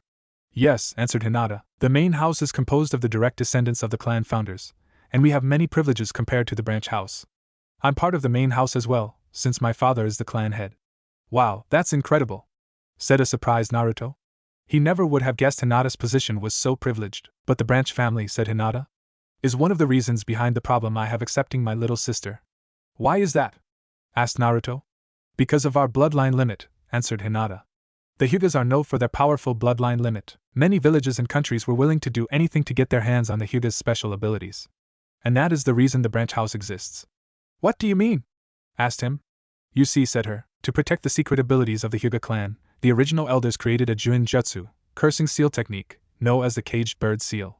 If a Hyuga with this seal were to be killed, the bloodline would be sealed forever, and the enemies could never discover its secrets. I see what you're getting at, Hinata, said Naruto, a bit sad. The branch house is composed of the ones who have this useful, but at the same time, disgusting seal. Am I right? Yes, you are right, but that's not even the worst part, said her. There's more? Thought a surprised Naruto. The seal was created to ensure the branch house would never rebel against the main house. First, because only the members of the main house know how to create and activate the seal. And second, Hinata looked down on the floor and let a few tears drop from her eyes. Naruto didn't like where this was ending. Hinata raised her head and continued, because when a member of the main house uses it, the seal on the member of the branch house causes extreme pain, to the point where he could even be killed. The seal is, as I said before, the absolute weapon of discipline and order in the two houses. Naruto was horrified and with his fist ferociously closed, to the point it split a few drops of blood. This seal was horrible in its very conception, and he couldn't forgive such dreadful act of disgust. And this is why I don't know what to do. I work very hard to please my father and prove I can be the clan heiress. But I fear for my sister's fate. And truth be told, I'm not that much talented. I work hard, but my skills are lower than they should be. If my sister turns out to be more talented than me, then she will be the heiress, and the elders will put the seal in me and I will become a member of the branch house. Naruto could see the deep sadness inside Hinata's lavender eyes. But can't you do anything to avoid the seal? Asked him. Well, said her, Even if I proved myself to be strong and asked for delaying by the time I turned 16, I'd be forced to either become the official heiress or be submitted to the caged bird seal. My only choice is to buy as much time as I can, said her, as she started crying again. Naruto wasn't sure of what he could say to cheer her up. He wanted to help her, but that would bring troubles for her upcoming sister. But if he didn't do anything, Hinata could be the one destined to be sealed. He took a few minutes to think, and he asked, "Is there any chance whatsoever for both of you to avoid the seal?" Hinata couldn't believe of what he asked. He would be willing to help her this much? She didn't even know what to think of all of this. But she wanted to see how far would he be willing to go. "Well, I can think of two ways," said her. "One is that if somehow the elders can make an oath to grant immunity for one of us, as the other is chosen as heiress. That could work, but that would be almost impossible. The second situation would be the most common one, and what would that be?" asked Naruto. Hinata then blushed a crimson red and looked down on the floor. "So what is it?" asked Naruto again. He wondered what made her blush this much. Was she having a fever or something? "I'd," said her, with a very low voice. "What?" "Marriage, that would be the second choice," said her, blushing even more. "What? No way. You mean really?" asked him. He also blushed a bit at hearing this. "Yes," answered Hinata. "If either me or my little sister were to be betrothed to another clan, either of us would gain guarantee of the seal without the elders requiring to an oath, since we would no longer be part of the clan." Hinata's face had a shade of red which was unheard of. She liked how Naruto was willing to help her, but she thought he would never be willing to go as far as marrying her or her sister. Until he answered, "Okay, I'll take a chance." "What?" she asked. "That's right, you heard me. When I become Hokage, I will change the Hyugas. Databao." For a moment he lost his mind. But the flare and passion in his eyes proved her wrong. He was dead serious. For her sake, he would work hard to become Hokage just to help her and her family. "And if I can't change the Hyugas, I'll make those nasty elders of your clan eat a dozen oaths for breakfast, lunch, and dinner to save you." And if even that is not enough at this moment, Hinata thought, "If he suggests that we marry each other, I don't think I'll take it. If nothing else works, then I'll marry you." "Databao," said a cheerful Naruto. Hinata looked at him like he was an angel sent from heaven, willing to do everything to help her. However, her dreamy image would last for a short time, since she fainted and fell off the swing. "Hinata? Hinata! Oh dear Kami, don't die on me! Hinata!" yelled the desperate Naruto. He wasn't aware of his actions, he just betrothed himself to her. Well, in a way. But he still promised to marry her. Hinata had passed out, but she had an ear-to-ear smile on her face. Naruto was a bit too worried about her to notice the smile, though. A few minutes later, Hinata was conscious again. For some reason, the ground feels soft, she thought. For some reason, it reminds me of my mother when she put my head on her lap to rest. It felt so comfortable. Wait, it does feel comfortable right now. Am I sleeping on someone's lap? Last I remember, I was with. She then opened her eyes, and to her surprise, she saw Naruto's face upside down. "Naruto-kun?" She then realized she was sleeping on his lap. She let out a little scream and rose up. She then leaned her head down, blushing a red redder than the sunset. Naruto kept admiring while taking care of her. She was so ashamed it took forever for her to build courage and look at him. Naruto looked at her, with a slight blush on his cheeks. He never did anything like that with a girl before. He gave her a small, but truly blissful smile and asked her, still a bit embarrassed, "Are you alright now, Hinata?" "I was worried about you." Hinata was stunned at the sight. The boy who promised to change the Hyugas, willing to go as far as marrying her, had his face kissed by the sunset's rays. His hair had a slight shade of orange mixed with his golden blonde natural color. It was the most beautiful hair she's ever seen. She couldn't stop blushing, but she finally gathered the courage to talk to him. "Naruto-kun?" "Yes, Hinata? Why are you willing to go so far for me? We've only met each other and I'm not that strong, and you don't even know if my clan will be accepting you as a suitor. You might be taken for a fool. I don't want you to get involved in this because of my weakness. I don't deserve such generosity. I don't even." Hinata said him. "I don't know exactly what you think of me, no, and honestly, I could care less. But you are a very nice person. And don't you ever call yourself weak again. Feeling down like that will only make things worse. Believe in yourself. Believe in your strength." And another thing, Hinata was impressed at his words. He was so much more mature one could ever think. "If I promise to help you, I'm gonna do whatever it takes to keep that promise. Because I never go back on my word. That's my Nindo. Databao." Hinata's eyes widened at hearing this last phrase. Never go back on my word. These words flew through Hinata's mind. She then gave Naruto a huge smile and hugged him. Naruto stood there frozen. He has never been hugged before in his life. His cheeks were as red as Hinata's. "Thank you so much, Naruto-kun. I was so sad and you made me happier today. I promise I will become stronger so you can help me change the Hyugas. And like you, I won't go back on my word, because that is my Nindo too," said her. Naruto's mouth was widely opened. He was getting used to thanking people and giving them hugs and promises, but never before he received these hugs and promises from someone else. He could only smile back at her. So, said him, with a bright red blush on his cheeks. Are you busy tomorrow morning? I don't know why. Asked her. Well, because you see, said Naruto. My friends and I have this training ground, all by ourselves, at the northwest border, so I was wondering if you could show up there. We could all train together. Besides being fun, it would be quite a productive training, what would you say? Well, said Hinata, it might be difficult, my father is a good, comprehensive man, but I think he'd rather have me training under his tutelage. Oh, I understand, said him. But if you manage to convince him to train with us, come over by breakfast time. We always begin out training after that. Okay? Okay, Naruto-kun. I'll see what I can do, answered her. Oh, thank Kami, there you are, Hinata-sama, said a voice that caught the kid's attention.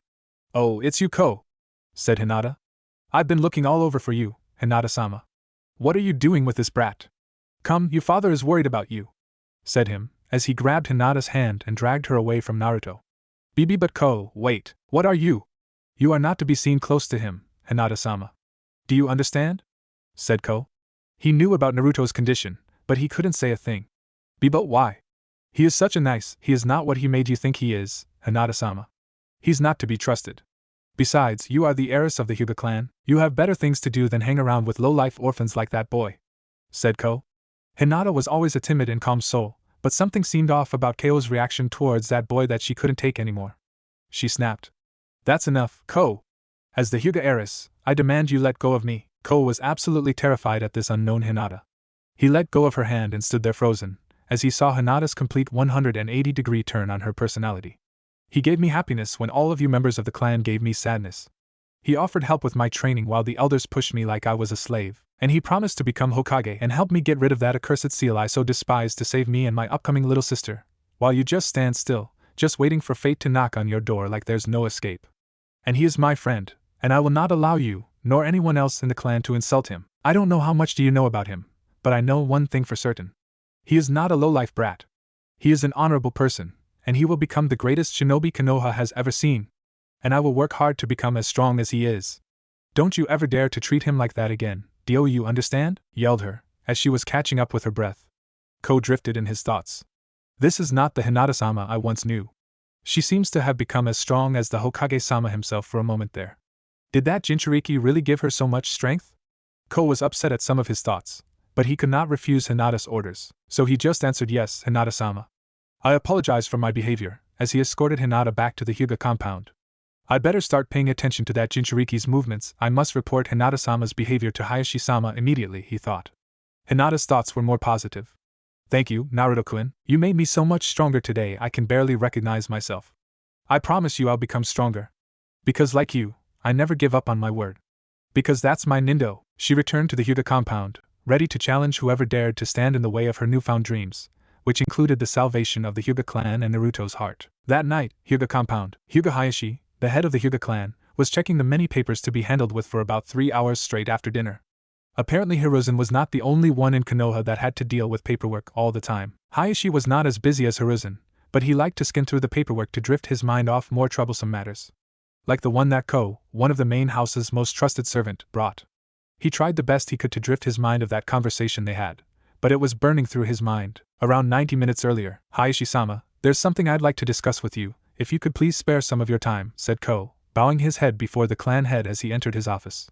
Hayashi put his reading glasses in the corner of the table, and raised his head to look at Ko.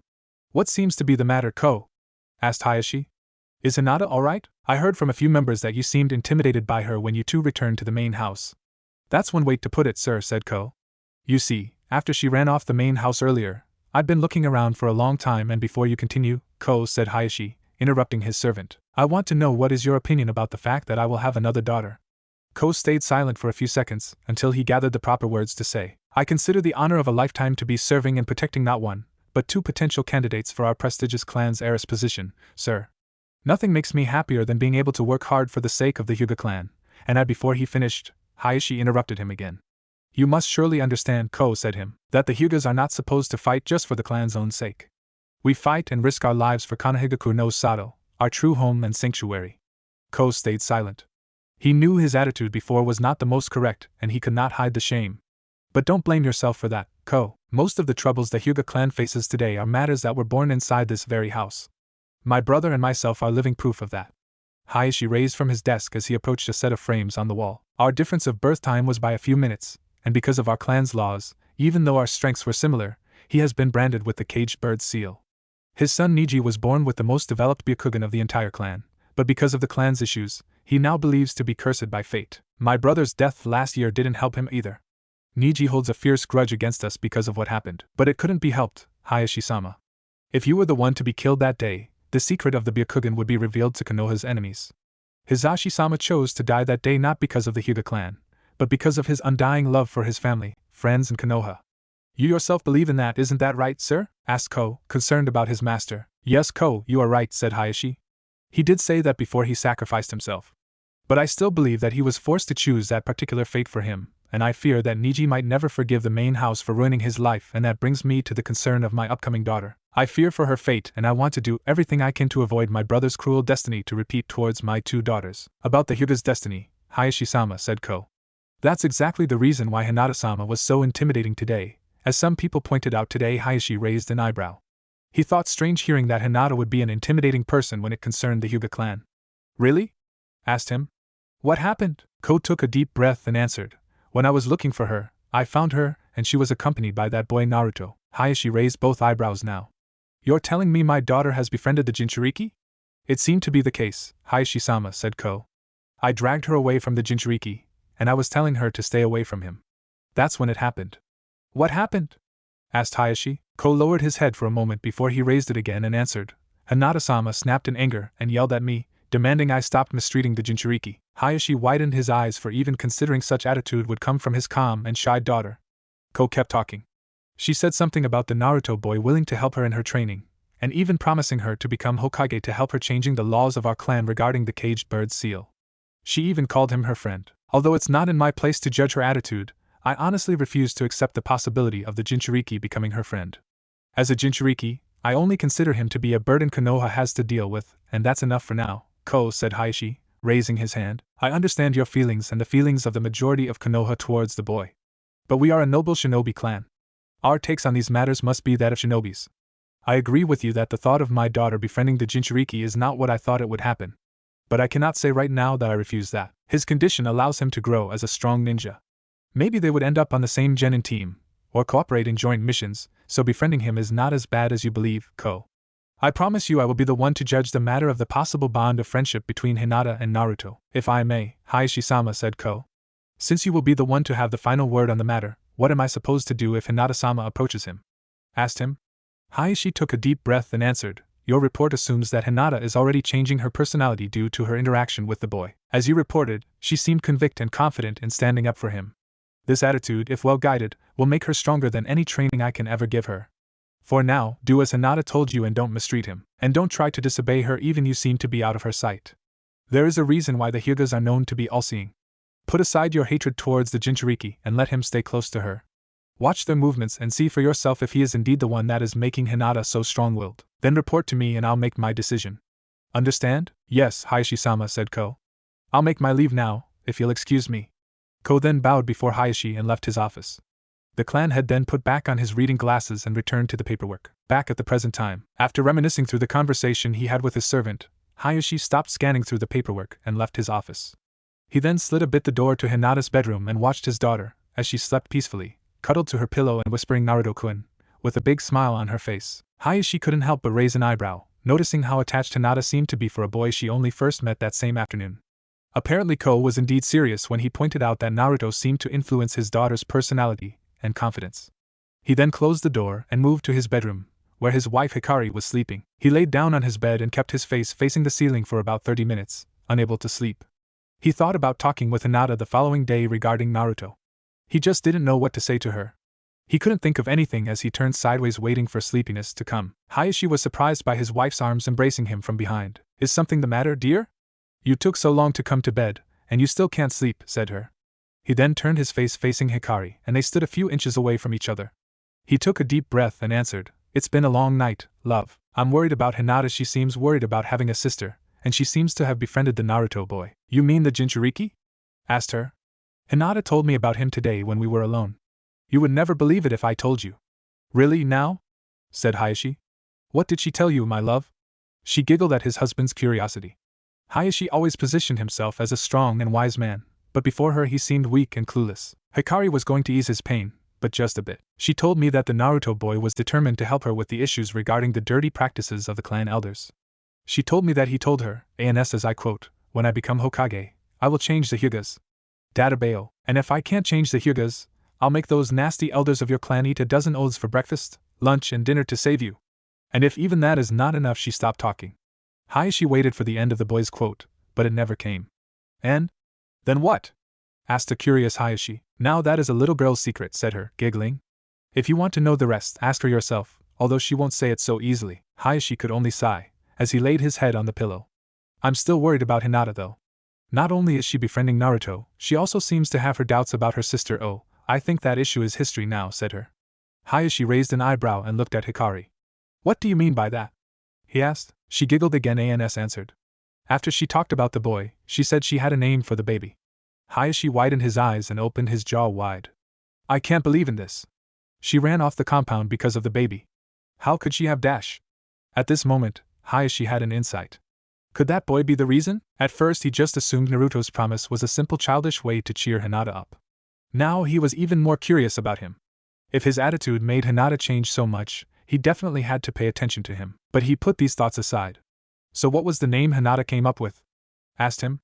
Hikari answered with a beautiful smile, Hanabi. That's the name Hinata came up for her little sister. And I loved it. Hayashi could only smile at hearing this. Okay then. Hanabi will be the girl's name. She will be quite a cracker amongst the Hyugas, said Hayashi. Hanabi equals fireworks/firecrackers. Both laughed and kissed each other before they bid goodnight, and laid down cuddling each other, as they slept peacefully. The following morning, Hyuga Hinata woke up drooling a bit on a pillow in which she had her arms and legs wrapped. She blushed a dark red shade, obviously making the association of the pillow with the cute sun-kissed blonde boy she just befriended the previous day, and put it aside. She was still a bit sleepy, but she quickly entered the bathroom, had her shower and wore a beautiful flower-patterned kimono. Then she opened the door and headed to the family's dining table. It was a large table, fit for around 20 plates from one end to the other, which rested just a few inches from the floor. Japanese tables are pretty low, because they don't sit on chairs, but rather on their knees. Her spot was close to the left end of the table, alongside her mother Hikari, with her father Hayashi sitting on the left end. Besides them, other few members of the main house sat on the table, including the clan elders. They were the strongest and most respected members of the Hyuga clan, and to them was passed on the secrets of the caged bird's seal. They were also the ones who put them in every member of the branch house. The elders were responsible for keeping the order and discipline in both houses and for teaching the family heads to pass on the jukin, gentle fist, stance for the young ones. They demanded the training sessions to be as rigorous as they could possibly be, for no weaklings were allowed in the clan. The elders also made sure to be rigid about the psychological traits of the members. It was because of them that most of the members, especially those of the main house, were arrogant, snobbish, spoiled, and mistreated anyone they didn't consider noble, which included about every single ninja and civilian in Konoha. They cared only for the grandness of the clan, and they would be able to sacrifice Konoha itself if it meant the clan's personal prosperity. The elders hated Hikari, for she was a kind and lovely person. And she made Hayashi, which they believed to be one of the Hyuga's finest ninjas, a caring father and a comprehensive and democratic man, whose opinion was respected by all, including the Hokage. They abhorred Hikari and Hayashi for not following their designs of strength and pride, but since they could not challenge Hayashi in fear of retaliation by the Hokage, they made it up by pushing Hinata's training to the level of slavery. And the fact that there was another daughter coming made the elders come up with plans to try to make either one of the girls their personal puppet. But they knew that as long as the girl's mother was around, their plans were futile. That is why this particular morning they tortured one of the servants of the main house and forced her to slip slow-acting poison in Hikari's favorite tea. The poison would make her body frail and weak. If the elders' assumptions were correct, Hikari would surely die while giving birth to the upcoming girl. Hayashi's pillar of strength would crumble, and they would make him do whatever pleased them. From this day forward, dark times were coming for the Hyuga clan. Hayashi, however, would not notice the upcoming chaos for quite a while. Today, after breakfast was over, he called his daughter to his office. When they got there, Hayashi brought the courage to talk what he was willing to. Hinata, I heard you displayed quite an unexpected behavior yesterday. Would you please care to tell me everything? And don't hide anything from me. You know I will be able to see if you are lying. Hinata could only lower her head as she faintly answered, Yes, father. I will tell you everything. She then told him about running away from the compound because of the whole issue regarding her upcoming sister, how she bumped into Naruto, and how he took aside all his personal concerns to cheer her up and promise her to help changing the clan from the inside. He did her best to hide Naruto's promise to marry her if everything else went wrong. Thankfully for her, Hayashi was too focused listening her saying good things about the Jinchuriki to pay attention through anything she avoided mentioning. She finished by telling her feeling towards Ko's rudeness towards Naruto, and how his confidence influenced her own to stand up for him. After she was done talking, Hayashi took a deep breath and finally gathered the proper words he would say to her. I recognize that the boy's attitude clearly boosted your spirits in a way no other Hyuga could build into you. However, as your father, I am only concerned about your own behavior as the primary candidate for clan heiress. There are a few things about Naruto's life that are of absolute secret that only the Hokage and the boy himself have the liberty to tell you, and if you knew of these secrets, and stood up for him like yesterday, some would consider your attitude inadequate and our clan would be held responsible. That is why, for now, you are limited to interact with him solely on coincidental occasions. Do you understand, Hinata? Hinata wasn't happy at all with what her father ordered her to follow. She would not be able to meet Naruto wherever and whenever she pleased. She enjoyed his company so much she couldn't wait to meet him again. The decision her father took felt like a stab in the heart. But she, deep inside, understood the reason. She was still the Hyuga heiress, and as much as she hated to admit that, she had to fulfill her duties and responsibilities. She just answered, I understand, father, as she bowed before him, about to leave the room. One more thing before you leave, my daughter, said Hayashi.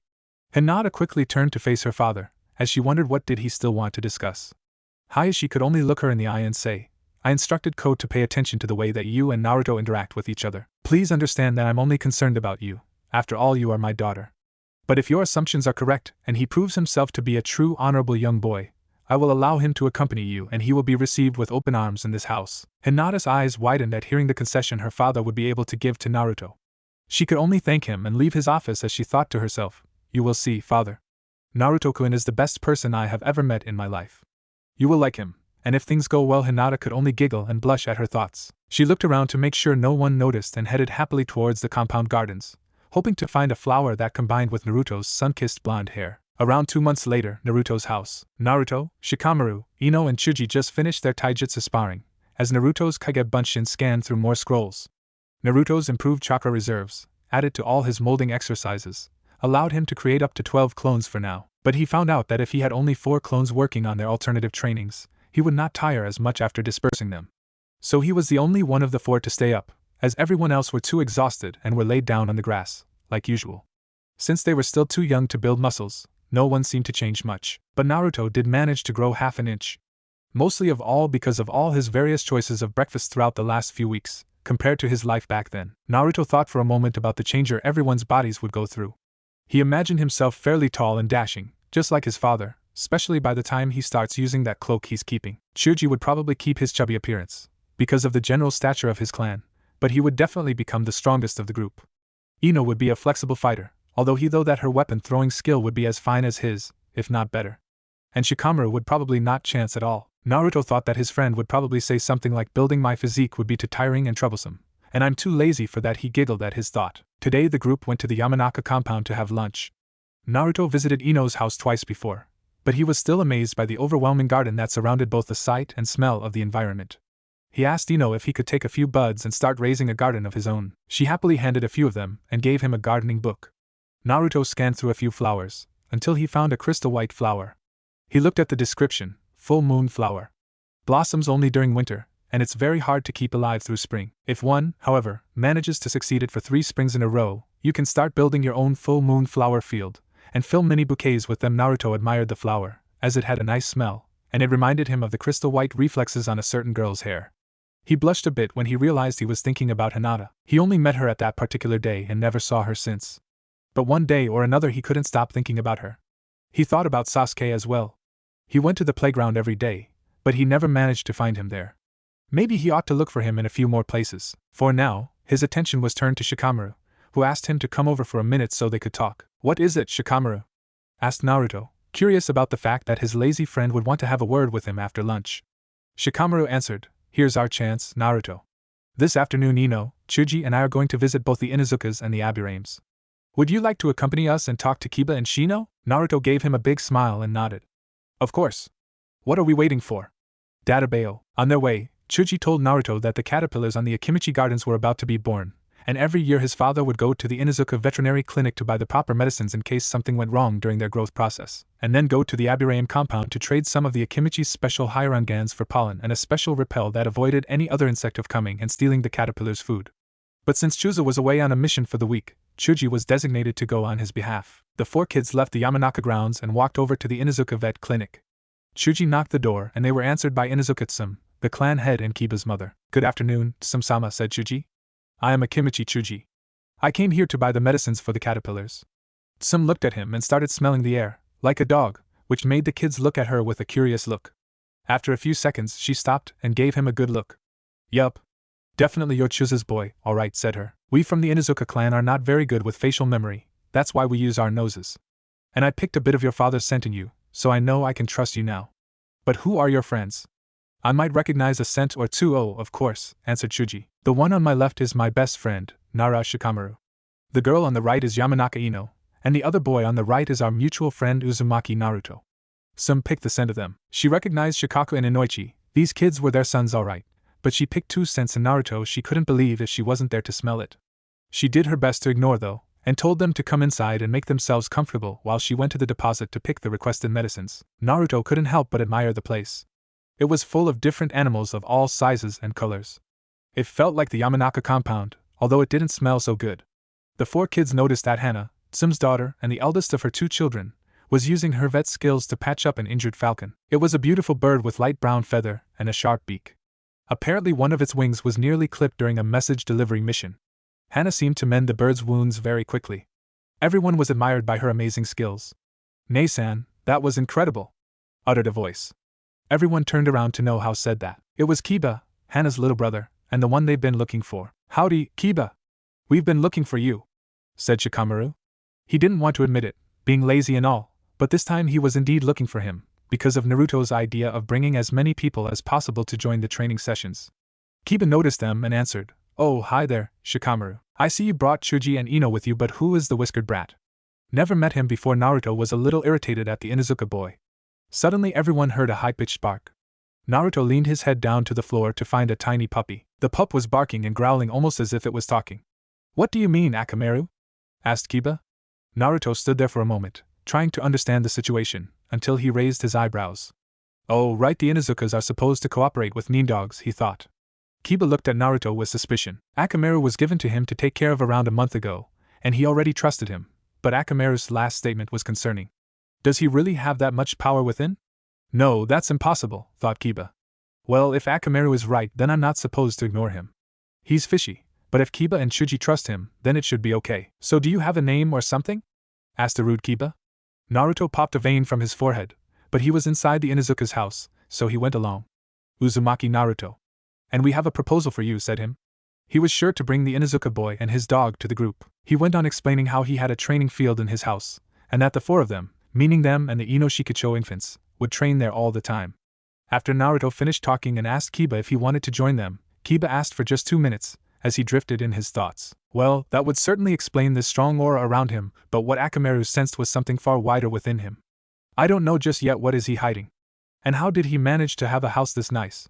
Is he really an orphan? He's just too suspicious, even for someone like me who doesn't think too much. Wait, did I just criticize myself? This Uzumaki brat is really something already. I'm afraid of how strong he might become if he's that obsessed already with training. I'm not gonna let him get ahead of me that easily. Besides, Akamaru could use the training too. Okay, I'm in. Okay, Uzumaki, you got yourself a couple more training partners. When do we start? Naruto gave him a fox grin. He knew Kiba would accept his offer. Tomorrow morning. Depending on how early you come, you could have breakfast with us. We usually start training at 7:30 a.m. with weapons. After that we have taijutsu training. While your body is taking a break, you can take a few scrolls with ninjutsu and chakra molding exercises and practice your mind. Kiba already gulped. He was worried that 4-year-old kids like him were already training so much stuff in a single morning. They were definitely far ahead of him. Naruto kept talking. Then we have lunch and everyone is free to take the rest of the day off. Of course, I still train a bit my chakra molding. Kiba raised an eyebrow. Why would Naruto be so worried about chakra molding exercises? As a kid, chakra coils should not be developed for using ninjutsu yet. He definitely wanted to see that kid in action. Sounds like it's a rather tough training, said a suspect Kiba. But we're gonna be there tomorrow morning. Isn't that right, Akamaru? Akamaru barked in agreement. Tsum came back with the medicines Chuji requested, he paid for them, and everyone headed to the Aburame compound. The Aburame compound resembled the Yamanakas in a way. It was very immersed within the Konoha Eastern Forest, with abundant fauna and flora. Ino was marveled by the vegetation, But she was also terrified at the amount of bugs that looked very threatening if you didn't play their game. As soon as they arrived at the main house, where lived Shibi, the clan head, the quartet was interrupted by a boy around their age, and around the same height as Shikamaru, with a white trench coat and small sunglasses that covered his eyes well enough. "It's not every day you show up here, Shikamaru Chuji. Please state your business," he asked. Naruto was a bit down for being ignored. He looked at the boy and remembered his father's genin team photo and made the resemblance. He immediately asked, "You must be Abirame Shino, am I right?" Shino raised an eyebrow, although it was hard for anyone to notice. "Yes, you are correct. I assume you made a logical assumption based on either the fact that I resemble my father, or that you heard of me through our mutual friends. Since not many people know him, I must assume logically that you know me because you are befriended with the 3 people right here listening to our conversation, am I correct?" Naruto was a bit confused because he talked too much and too fast, but he paid enough attention to nod. Shino nodded back. "Very well. Now if you would please state your business. My father is watching the hives as we speak, so we're only to move from here if it's important." "Actually," said Chuji, "the caterpillars were born today, and we would like to ask for pollen and repel." Shino raised an eyebrow. "And I assume you brought something as exchange?" Chuji nodded and took the sack of Hirongans. Shino picked the sack and asked the 4 guests to follow him. During their walk, Naruto started talking. "Shino, would you be interested in joining our group for training?" Shino looked back at Naruto, with an enigmatic look behind his sunglasses before he asked back, "I don't see the logic on pushing myself so hard at an early age. Would you care to elaborate?" Naruto started looking for complicated words that would make Shino be more eager to pay attention to him. He took a few seconds before he answered back, Well, first of all, it's only logical that we want to work hard for the sake of Konoha in the future. Second, we analyze the benefits of early training, not only for the mind and body, but also for our hearts and bonds of fellowship." At this point, everyone's eyebrows raised, for Naruto's choice of words. But Naruto was not finished. "Third, our training has all the basics of the academy covered and a bit more. Fourth, we work on our weaknesses the most. And fifth and final argument, well, it's not exactly a sound argument, but I'm trying to gather as many people as I can and befriend them all, so I can slowly understand what it takes to be a great Hokage." Databeo, the Ino Shikacho infants were looking at Naruto with a smile on their faces. Ino was wondering what motivated Naruto so much. Chuji thought that Naruto was a very brave person, but also very kind and decided. Shikamaru thought that since Naruto was not lazy like him, he had higher chances. Shino them stopped moving, which forced everyone to stop walking as well. Shino turned back facing Naruto. He approached him and slightly raised his hand, willing to shake hands with Naruto. Then he started talking. "Your final argument was the most logical one you presented. You obviously care about Konoha and your friends, and it would be an honor to train with such a fine person as you." Naruto smiled and shook hands with Shino. Then the trench coat boy turned back and started to walk again, as everyone followed. In 2 minutes they finally arrived at the Abirame's personal field of insect rearing. That's where the Kakaicha bugs were raised, trained, and breed. Abirame Shibi was checking a big hive, when he heard the children coming. The then turned around to face them and looked at each individually. "By your appearance and the Hirongans sack in my son's hands, I suppose you must be Akimichi Chuza's son, and you are looking for the repel and pollen to raise your butterflies, is that correct?" Chuji only nodded. Shibi jumped from the tree and picked a small box and a vial of glass. He only nodded to make sure Chuji understood logically that he got what he wanted. "I would be glad to chat with all of you, but logically I can't because of clan's duty. So if you'll excuse me, Shino, escort them back and then, come help me," said Shibi, before jumping back to the tree. Shino only nodded as he escorted the quartet back. Naruto took this chance to talk about how the group trained, and that they started early in the morning. Shino only nodded a few times. When Naruto talked about the chakra molding exercises, Shino raised both eyebrows, as his thoughts were similar to Kiba's regarding how incredible Naruto must be if he had such large chakra reserves. Shino offered to bring honey to serve everyone as condiment for the breakfast. Everyone's face was slightly blue at the possibility of being full of insects, but they accepted his offer nonetheless. After the 4 kids left the Abirame compound, Naruto left a relaxing sigh. "Phew, thank Kami, all went well today. Now we have 6 people. Databeo. And a dog too, don't forget that," said Shikamaru. Everyone giggled. Ino put her finger in her lips for a moment, with a thoughtful look, as she said, 6 people, that's about 2 genin teams already. "Do you think we can find more people?" Naruto gave her a fox grin with both hands behind his head. "Well, I already managed to find 2 people, and I'm going to convince them to join our group." Chuji gave him a curious look. 2 people? That means you found someone else besides Uchiha Sasuke? Who is he? Naruto just gave Chuji another fox grin. "Not him, her. Her name is Hyuga Hinata."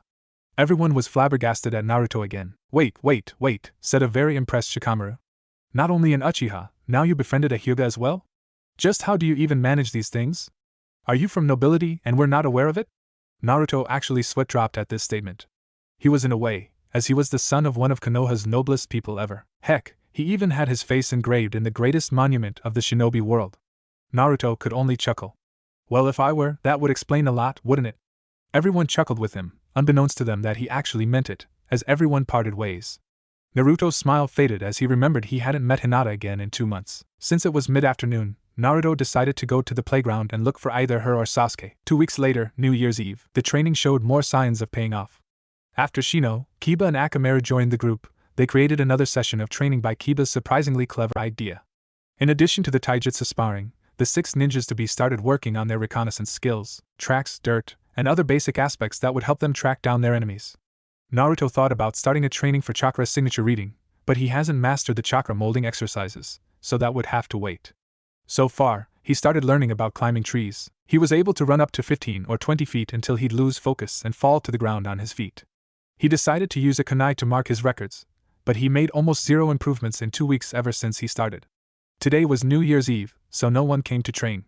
It was Naruto who said that they would take this particular day off. He also said that after the training, he would pay everyone a visit to give them New Year gifts. Naruto was heading to one of the few grocery stores he was comfortable to buy at.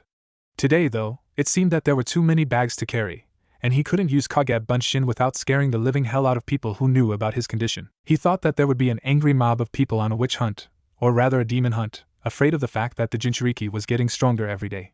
So he had to pick up a lot of bags with his mouth and go from there. As soon as he left the store, a dark-haired teenager bumped into him. Naruto fell on the floor with his groceries and thanked Kami that he didn't buy any eggs or anything fragile. Naruto was about to pick all his bags again when he saw a hand facing him. He saw that the young man actually wanted to help Naruto getting up from the floor. The blonde Jinchuriki raised his head to see who he was. He was impressed at the figure. It was Sasuke's older brother. Naruto smiled and thanked him. Sasuke's brother offered to help him with the groceries. They started walking to Naruto's house. Naruto and the young man were walking in silence for a few minutes. Naruto then realized it was his chance to find out about Sasuke. Say you are Sasuke's older brother, right? The young man nodded. My name is Uchiha Itachi. It's a pleasure to meet you, Naruto-kun. Naruto was impressed. That meant that Sasuke actually spoke of him. Maybe he could find out more? You know, Itachi-san, ever since that day we first met on the playground, I never met Sasuke anymore. You surely know where he could be, don't you? Itachi looked at the young blonde boy. He let a tiny smile run over his face. Not much. I've been busy with the ANBU missions lately. But I promise that today, when I meet Sasuke at our family dinner, I will tell him that you want to meet him again. Naruto was impressed again. Itachi didn't look like he was over 13 years, still he was a busy ANBU member. Wow, you are on ANBU already? Then you must be super strong. No wonder why Sasuke won't join our training group, he's got you already.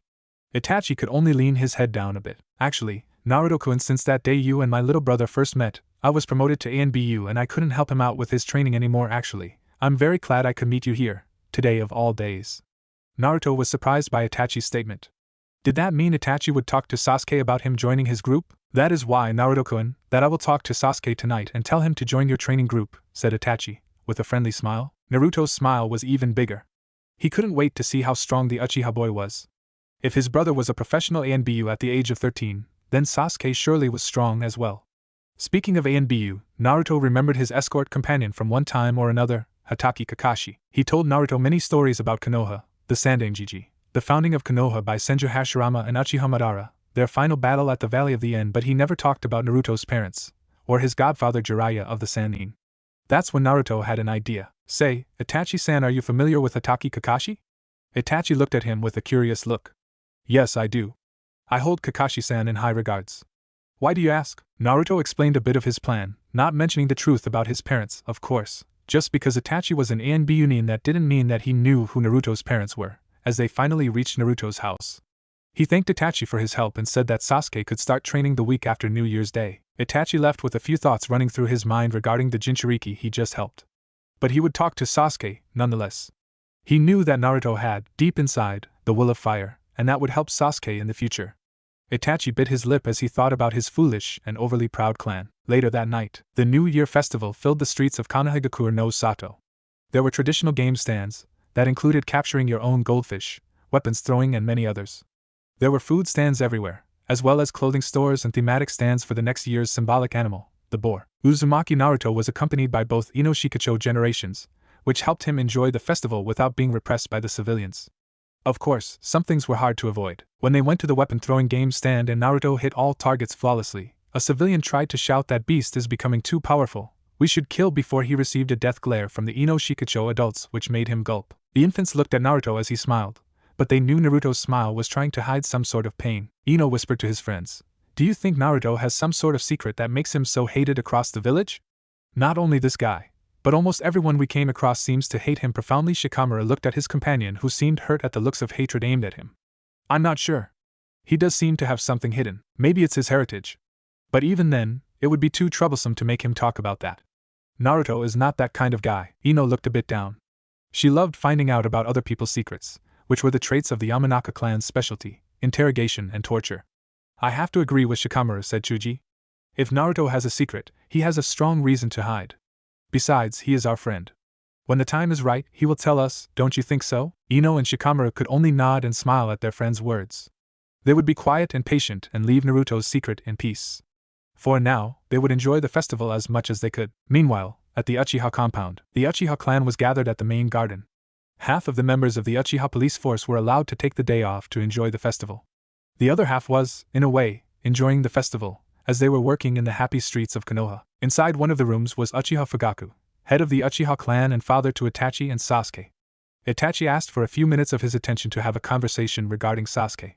Fugaku was hesitating, but since Itachi was too busy with the ANBU, he figured it would have to be something important. Fugaku looked as his son entered the room, bowed before him and sat in front of the table. "If you wanted to talk with me in a day like this, then give me a good reason," Itachi said him, picking a cup of tea. Itachi took a deep breath. He knew talking with his father would not be easy. "I will cut the small talk then. Today I met Uzumaki Naruto, and he asked if Sasuke could be allowed to join his training group." Fugaku nearly spilled his tea at hearing this. But he composed himself.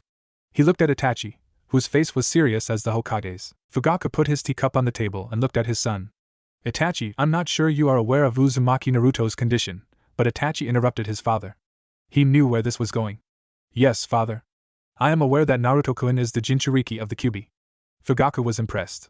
He couldn't believe Sarutobi trusted Itachi with this secret. He knew that a well-developed Sharingan would be able to control the Kyuubi, and that was the reason the Uchihas were not allowed to approach Naruto. "And that is exactly the reason I trust Naruto-kun, father," said Itachi.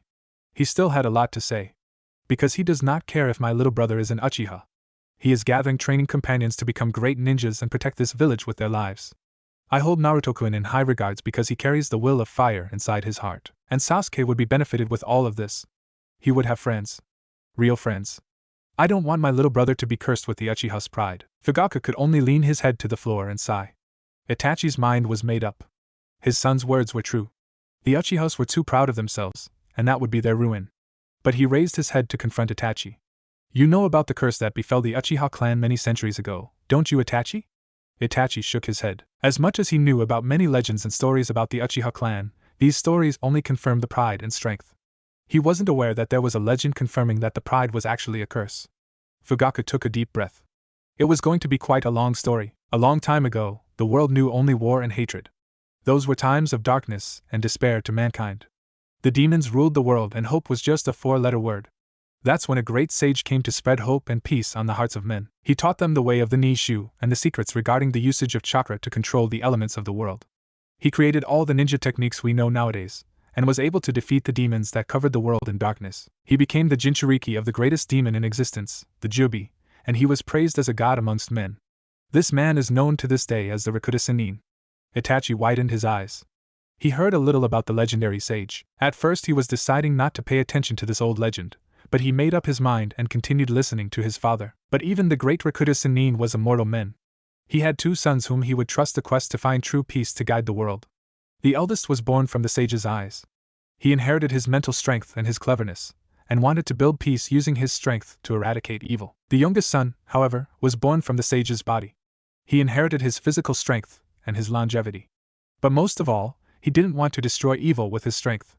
Rather, he would guide the evil to its own purification through the way of love. In his deathbed, the Sennin chose as his main successor the youngest son, because of his philosophy.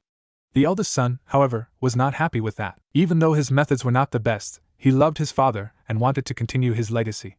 When he discovered that would not be possible, his anger and hatred were so much that he wanted to kill his brother. And so they fought. But there was no victor. The fateful battle of the two brothers would go throughout the generations. In the end, there were two clans who were the main descendants of the two brothers. Descending the eldest brother, there were us. The Uchiha Itachi raised his eyebrows. That explained the pride and hatred of his clan. But he still didn't understand most of it. He kept listening his father tell the legend. The clan that inherited the youngest brother's love was the Senju clan. In the times of the first great ninja war, the Senju and the Uchiha fought numerous times. But our patriarch Madara befriended Hashirama, the Senju's patriarch, and they put an end to war. After that, Konoha was founded by both clan heads and everyone truly believed peace was at last reached. But Madara was too proud of our clan's power, and seeing that the Senju had, in a way, subjugated the Uchihas, since Hashirama was the Hokage, the cycle of hate was reborn. Madara abandoned Konoha and sought to destroy it, using the power of the Kyuubi. You see, before the Rakuta died, he divided the Jubi's power in 9, this way creating the Bijus we know as of today. Then he sealed the Jubi forever in the skies, creating the moon. Itachi thought it was hard to believe in such act of power, but he kept these thoughts to himself, and so Madara used his power to control the Kyuubi and tried to destroy Konoha. But the Hokage stopped him. He sealed the Kyuubi and killed Madara. But you must have realized by now, Itachi. The Uchiha clan was born from hatred itself. The Sharingan itself is unlocked when an Uchiha's heart is filled with anger and hatred, and even the Manjikyu is only unlocked when your quest for power makes you go as far as killing those closest to you, bringing regret and ruin. That is why Sasuke will have a hard time with his friends. Imagine what would happen if one of them died. Hatred would consume him forever, and the consequences would be drastic. I care too much about our clan's issues, I know. But please understand, Itachi. It is our curse, and there's no escaping from it. Itachi raised his head to the ceiling. He couldn't see any stars, but he did want to gather the right words as he closed his eyes. He faced his father, and gave him his final argument. That is why, father, I believe in Naruto-kun. I see within him the strong will to protect Konoha, despite so many people hating him for being a Jinchuriki. He only cares about making them understand his life and his strong wish to love and be loved by those who are precious to him. He can break the Uchiha's curse, and that is why I want Sasuke to befriend him. In fact, I demand to. I have neglected him ever since I started taking the ANBU missions, and making him train with Naruto-kun will be my own way to apologize to him. Please, father. I implore you, said Itachi, bowing before his father. Fugaku could only look at Itachi, surprised at his son's conviction. Any other person would have given up hope after learning the awful truth.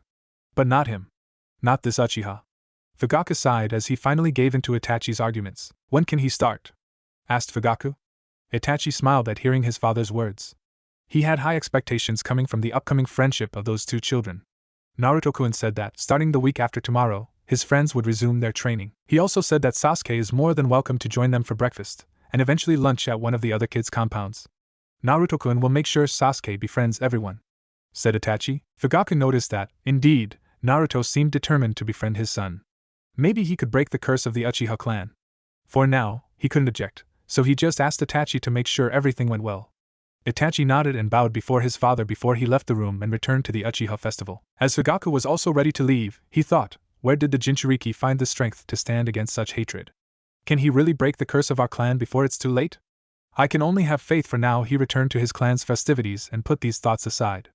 Tonight they would celebrate the coming of another year, a year of hope and good fortune that would be able to make up for the many years lost due to the pride and foolishness of their past deeds. Meanwhile, at the Hyuga compound, the Hyugas also made a private New Year festival at their grounds. There was a large field that was used for special occasions like public duels and group training. But it was mostly used for festivities, like tonight. It was one of the only times of the year where the main house and branch house were seen together. Hyuga Hinata was walking around and chatting with as many people as she could. She was one of the few people who treated the branch house members as equals, and that is why she was the third most respected person amongst the clan, after her parents. Of course, this respect was not showed in public, because of the elders, who despised such caring people amongst the main house, that was supposed to be fearful and strong. But their plan was in action, and that was about to change. Hyuga Hikari was in her bedroom, already tired after participating of the main events of the festival. She was pregnant for 4 months and a half, although it had been a little over 2 months after the announcement. No one but the elders could figure out that she was poisoned, because it was crafted in a way that would make its way through the chakra coils without being detected by the Byakugan. Not a single physician could tell the reason for Hikari's sudden weakness. Hayashi wanted to stand alongside her, but the elders said that he would be disrespectful towards his clan if he wasn't attending the festivities. Hayashi wanted to protest, but with his wife weakened, his own strength also started to fade and he could no longer challenge the elders like he used to. As his participation was no longer necessary, he hurried to their bedroom and stood beside his wife, very weakened for reasons he couldn't figure out. "How are you feeling, Hikari?" asked Hayashi. She looked at him, with sadness. That strong, composed, and respected clan head was as devastated and weakened as she was. She knew the elders had done something to them. She could only comfort him. Now that you are here, I feel much better, darling, said Hikari. She turned her head sideways to cough a few times. Hayashi approached her and put her head on top of his lap. How is Hanabi doing? Asked him. Hayashi's worries were doubled, because he was afraid to lose not one, but two precious people to him. Hikari gave him a very faint, but reassuring smile. Don't worry, she is fine. Everything will be fine, the physician assured that she will be born as a healthy baby girl. Hayashi was a little more tranquilized. But his heart was heavy. He felt sorrow in his heart, because of the fact that the elders had taken control of his actions, and little could he do to save his daughter from becoming their pawn. He could only look at his wife, fearing for her life. Please forgive me, Hikari, I brought this upon you, and I failed you as a husband. I became weak and let those damned geezers best me. Without you as my pillar of strength, they will have their way and bring this clan to ruin. If only I weren't weak, fate would be different. Hikari looked at him. Hayashi dropped tears. She couldn't believe the sight of her husband crying. Even when his brother died for him, he didn't cry. The elders surely gave him hell. She could never be able to forgive them. With the remaining of her strength, she leaned herself up from Hayashi's embrace and turned around to face him. You are not weak, Hayashi, my love. You are a strong man. If you weren't, I would regret forever for marrying you and giving birth to a beautiful girl, and so eagerly waiting for another. You say I give you strength, but your love and determination are what gave me strength as well. And you're not displaying it. Hayashi looked at his wife with his jaw wide open. Even at her state, she found strength to stand up and knock some sense into him. Where did she gather it from? She kept talking. You are letting the elders play their old games and bring you down. Fate is not a single thread, but rather, it's a whole fur ball of intertwined wires. Every person has endless possibilities for their destiny, and they connect themselves with so many other people. What you need to do now is let your fate intertwine itself with those who are still able to build their own fates, and place your strength and faith on them, so they can change the fate of many others. The only reason why I haven't fallen yet is because I'm placing my faith in two young children whom I know their own fates will intertwine in a way that they will be bound forever. And their combined strength will put an end to the elders' designs and bring peace and true honor to the Hyuga clan. Hayashi could only gaze at Hikari, as her convictions slowly raised his spirits, if only a little. Maybe that's what he never noticed. For a moment he thought about her words. He was finally able to understand the will of fire so preached by the former Hokages. He finally understood that it was not only about protecting Konoha and its citizens, but also teaching the younger generations about the value of friendship and love, putting aside foolish pride that only teared people apart, and bringing them together through love and care to protect the one thing no one could be able to live without aside love, a place to call home. A place to stand ground and build a legacy through the ages, not a legacy of strength and superiority, but a legacy of humility and determination to find peace of heart. Hikari found children whom she deemed worthy of carrying the will of fire. Hayashi could only ask her, Hikari, these children whom you believe to have the will of fire, who are they? Please tell me. Hikari smiled at her husband. She was happy to know that he wouldn't give up. He wanted to believe the Hyugas could change. She wanted to keep her faith in secret, but Hayashi's decision made her think otherwise. She was going to tell him. The first child is, of course, our daughter Hinata. As the heiress of the clan, she is the only one who can help you stand up against those old geezers. But even then she is not strong enough to help you on her own. Hinata needs someone to stand alongside her. That is why the second child is one whom I believe to be her pillar of strength, and it goes by the name of Uzumaki Naruto. Hayashi's eyes widened. She was placing her faith on the Jinchuriki? Were all of those assumptions about him changing Hinata's personality correct? Could he really be that strong-willed? He looked at Hikari, demanding for a sound explanation. She noticed his look and gave him her reasons to believe in him. A few weeks ago, when I asked Ko to escort me through a walk in Konoha, I saw him talking with the sons of the Yamanaka, Nara, and Akimichi clan heads. He kept saying something about tightening their training in their next session to improve their skills, so they could become great ninjas for Konoha's sake. I couldn't help but wonder how did he manage to overcome the hate and loneliness of a Jinchuriki's life and be able to forgive all the villagers who hated and abhorred him. That boy has pure love flowing through his veins, and the will of fire burning brightly in his heart. I finally realized that he was, indeed, responsible for Hinata's change of behavior. Hayashi now finally connected the dots. How Hinata now was taking on the tough training and lectures from him and the elders, how she was smiling more often, how she stopped acting as a weak and shy little girl. That boy may have the QB within him, but that did not make him a cursed boy. Much to the opposite, that power was a blessing. He is willing to protect Konoha regardless of everything that made his life a living hell. He keeps spreading love and care amongst everyone he stumbles upon and become friends with. Hayashi finally made up his mind. He would let Hinata train with Naruto's group. However, Hayashi wanted to have a talk with the boy. He wanted to make sure he was indeed worthy of Hikari's trust. For now, it was getting late. He gave his beloved wife a passionate kiss and bid her good night, as they cuddled in their sleep. The following morning, Yamanaka Ino was bored. Since the training sessions with Naruto and her other friends would only resume the next week, she wanted to hang around somewhere. She thought about visiting Shikamaru, or even Chuji, but she figured that Shikamaru would be sleeping, lazy as he is, and Chuji would want to help his father raising the caterpillars. She wasn't staying at her family's flower store either, so she decided to go to the playground and see if anyone would be there so she could have someone to play with, and befriend him or her. Heck, she even intended to see if she could find another companion to their team. So far, Naruto, Shikamaru and even Chuji found and recommended people to join the group, and she didn't make any contributions. No more. Today was the day she decided to find someone who could join them. As she arrived at the park, she saw a girl curled like a ball in the sandbox, crying. Ino couldn't help but admire the girl's beauty. She had a lovely natural pink hair, which she thought it was amazing. Her emerald green eyes were also pretty beautiful, although a bit reddened because of her tears flowing through them. Ino actually felt a little bit of envy of that girl's beauty. But her tears weren't a pretty sight, of course, and she decided to comfort the strange girl. "Hey, are you okay there?" asked a curious Ino. The pink-haired girl didn't look back. Ino approached her and wrapped her arm around the other girl's shoulders. "If you keep crying like that, these tears will disfigure your pretty face and you will become ugly, you know?" said a teasing Ino. The pink-haired must have believed her, because she stopped crying right away and looked at her. Am I really pretty?" asked the girl. "Of course you are. Don't be silly, I actually envy your beauty, and that is a lot coming from me, you know?" said Ino, chuckling at her auto-criticism.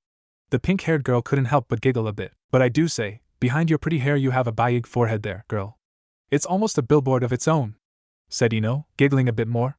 The other girl immediately curled again and was about to fall in tears again. "Oh, I touched an open wound there, now didn't I?" thought her. Ino had an idea. She reached a pocket of her shorts and found a red hairband. Ino asked the girl to lift her head and stand still. The girl obeyed. Ino put the hairband on the girl's head with a small touch here and there, and then it was ready. She picked a mirror from her other pocket. Purses are not the only alternative galaxies women carry, you know, and handed it to the pink-haired girl. She was amazed by Ino's work. The hairband made her forehead as clear as the sun, but the way her hair was arranged made the forehead actually look a bit charming, in a way. The reason you don't like your forehead is because you try to hide its existence. If you show to everyone that you love every bit of yourself, then they will accept you and stop making fun of you. If they won't understand, well, screw them," said Ino, tapping the other girl's forehead. The pink-haired girl gave Ino an ear-to-ear smile. "Thank you so much for your help. You're right, I should stop hating myself," said her.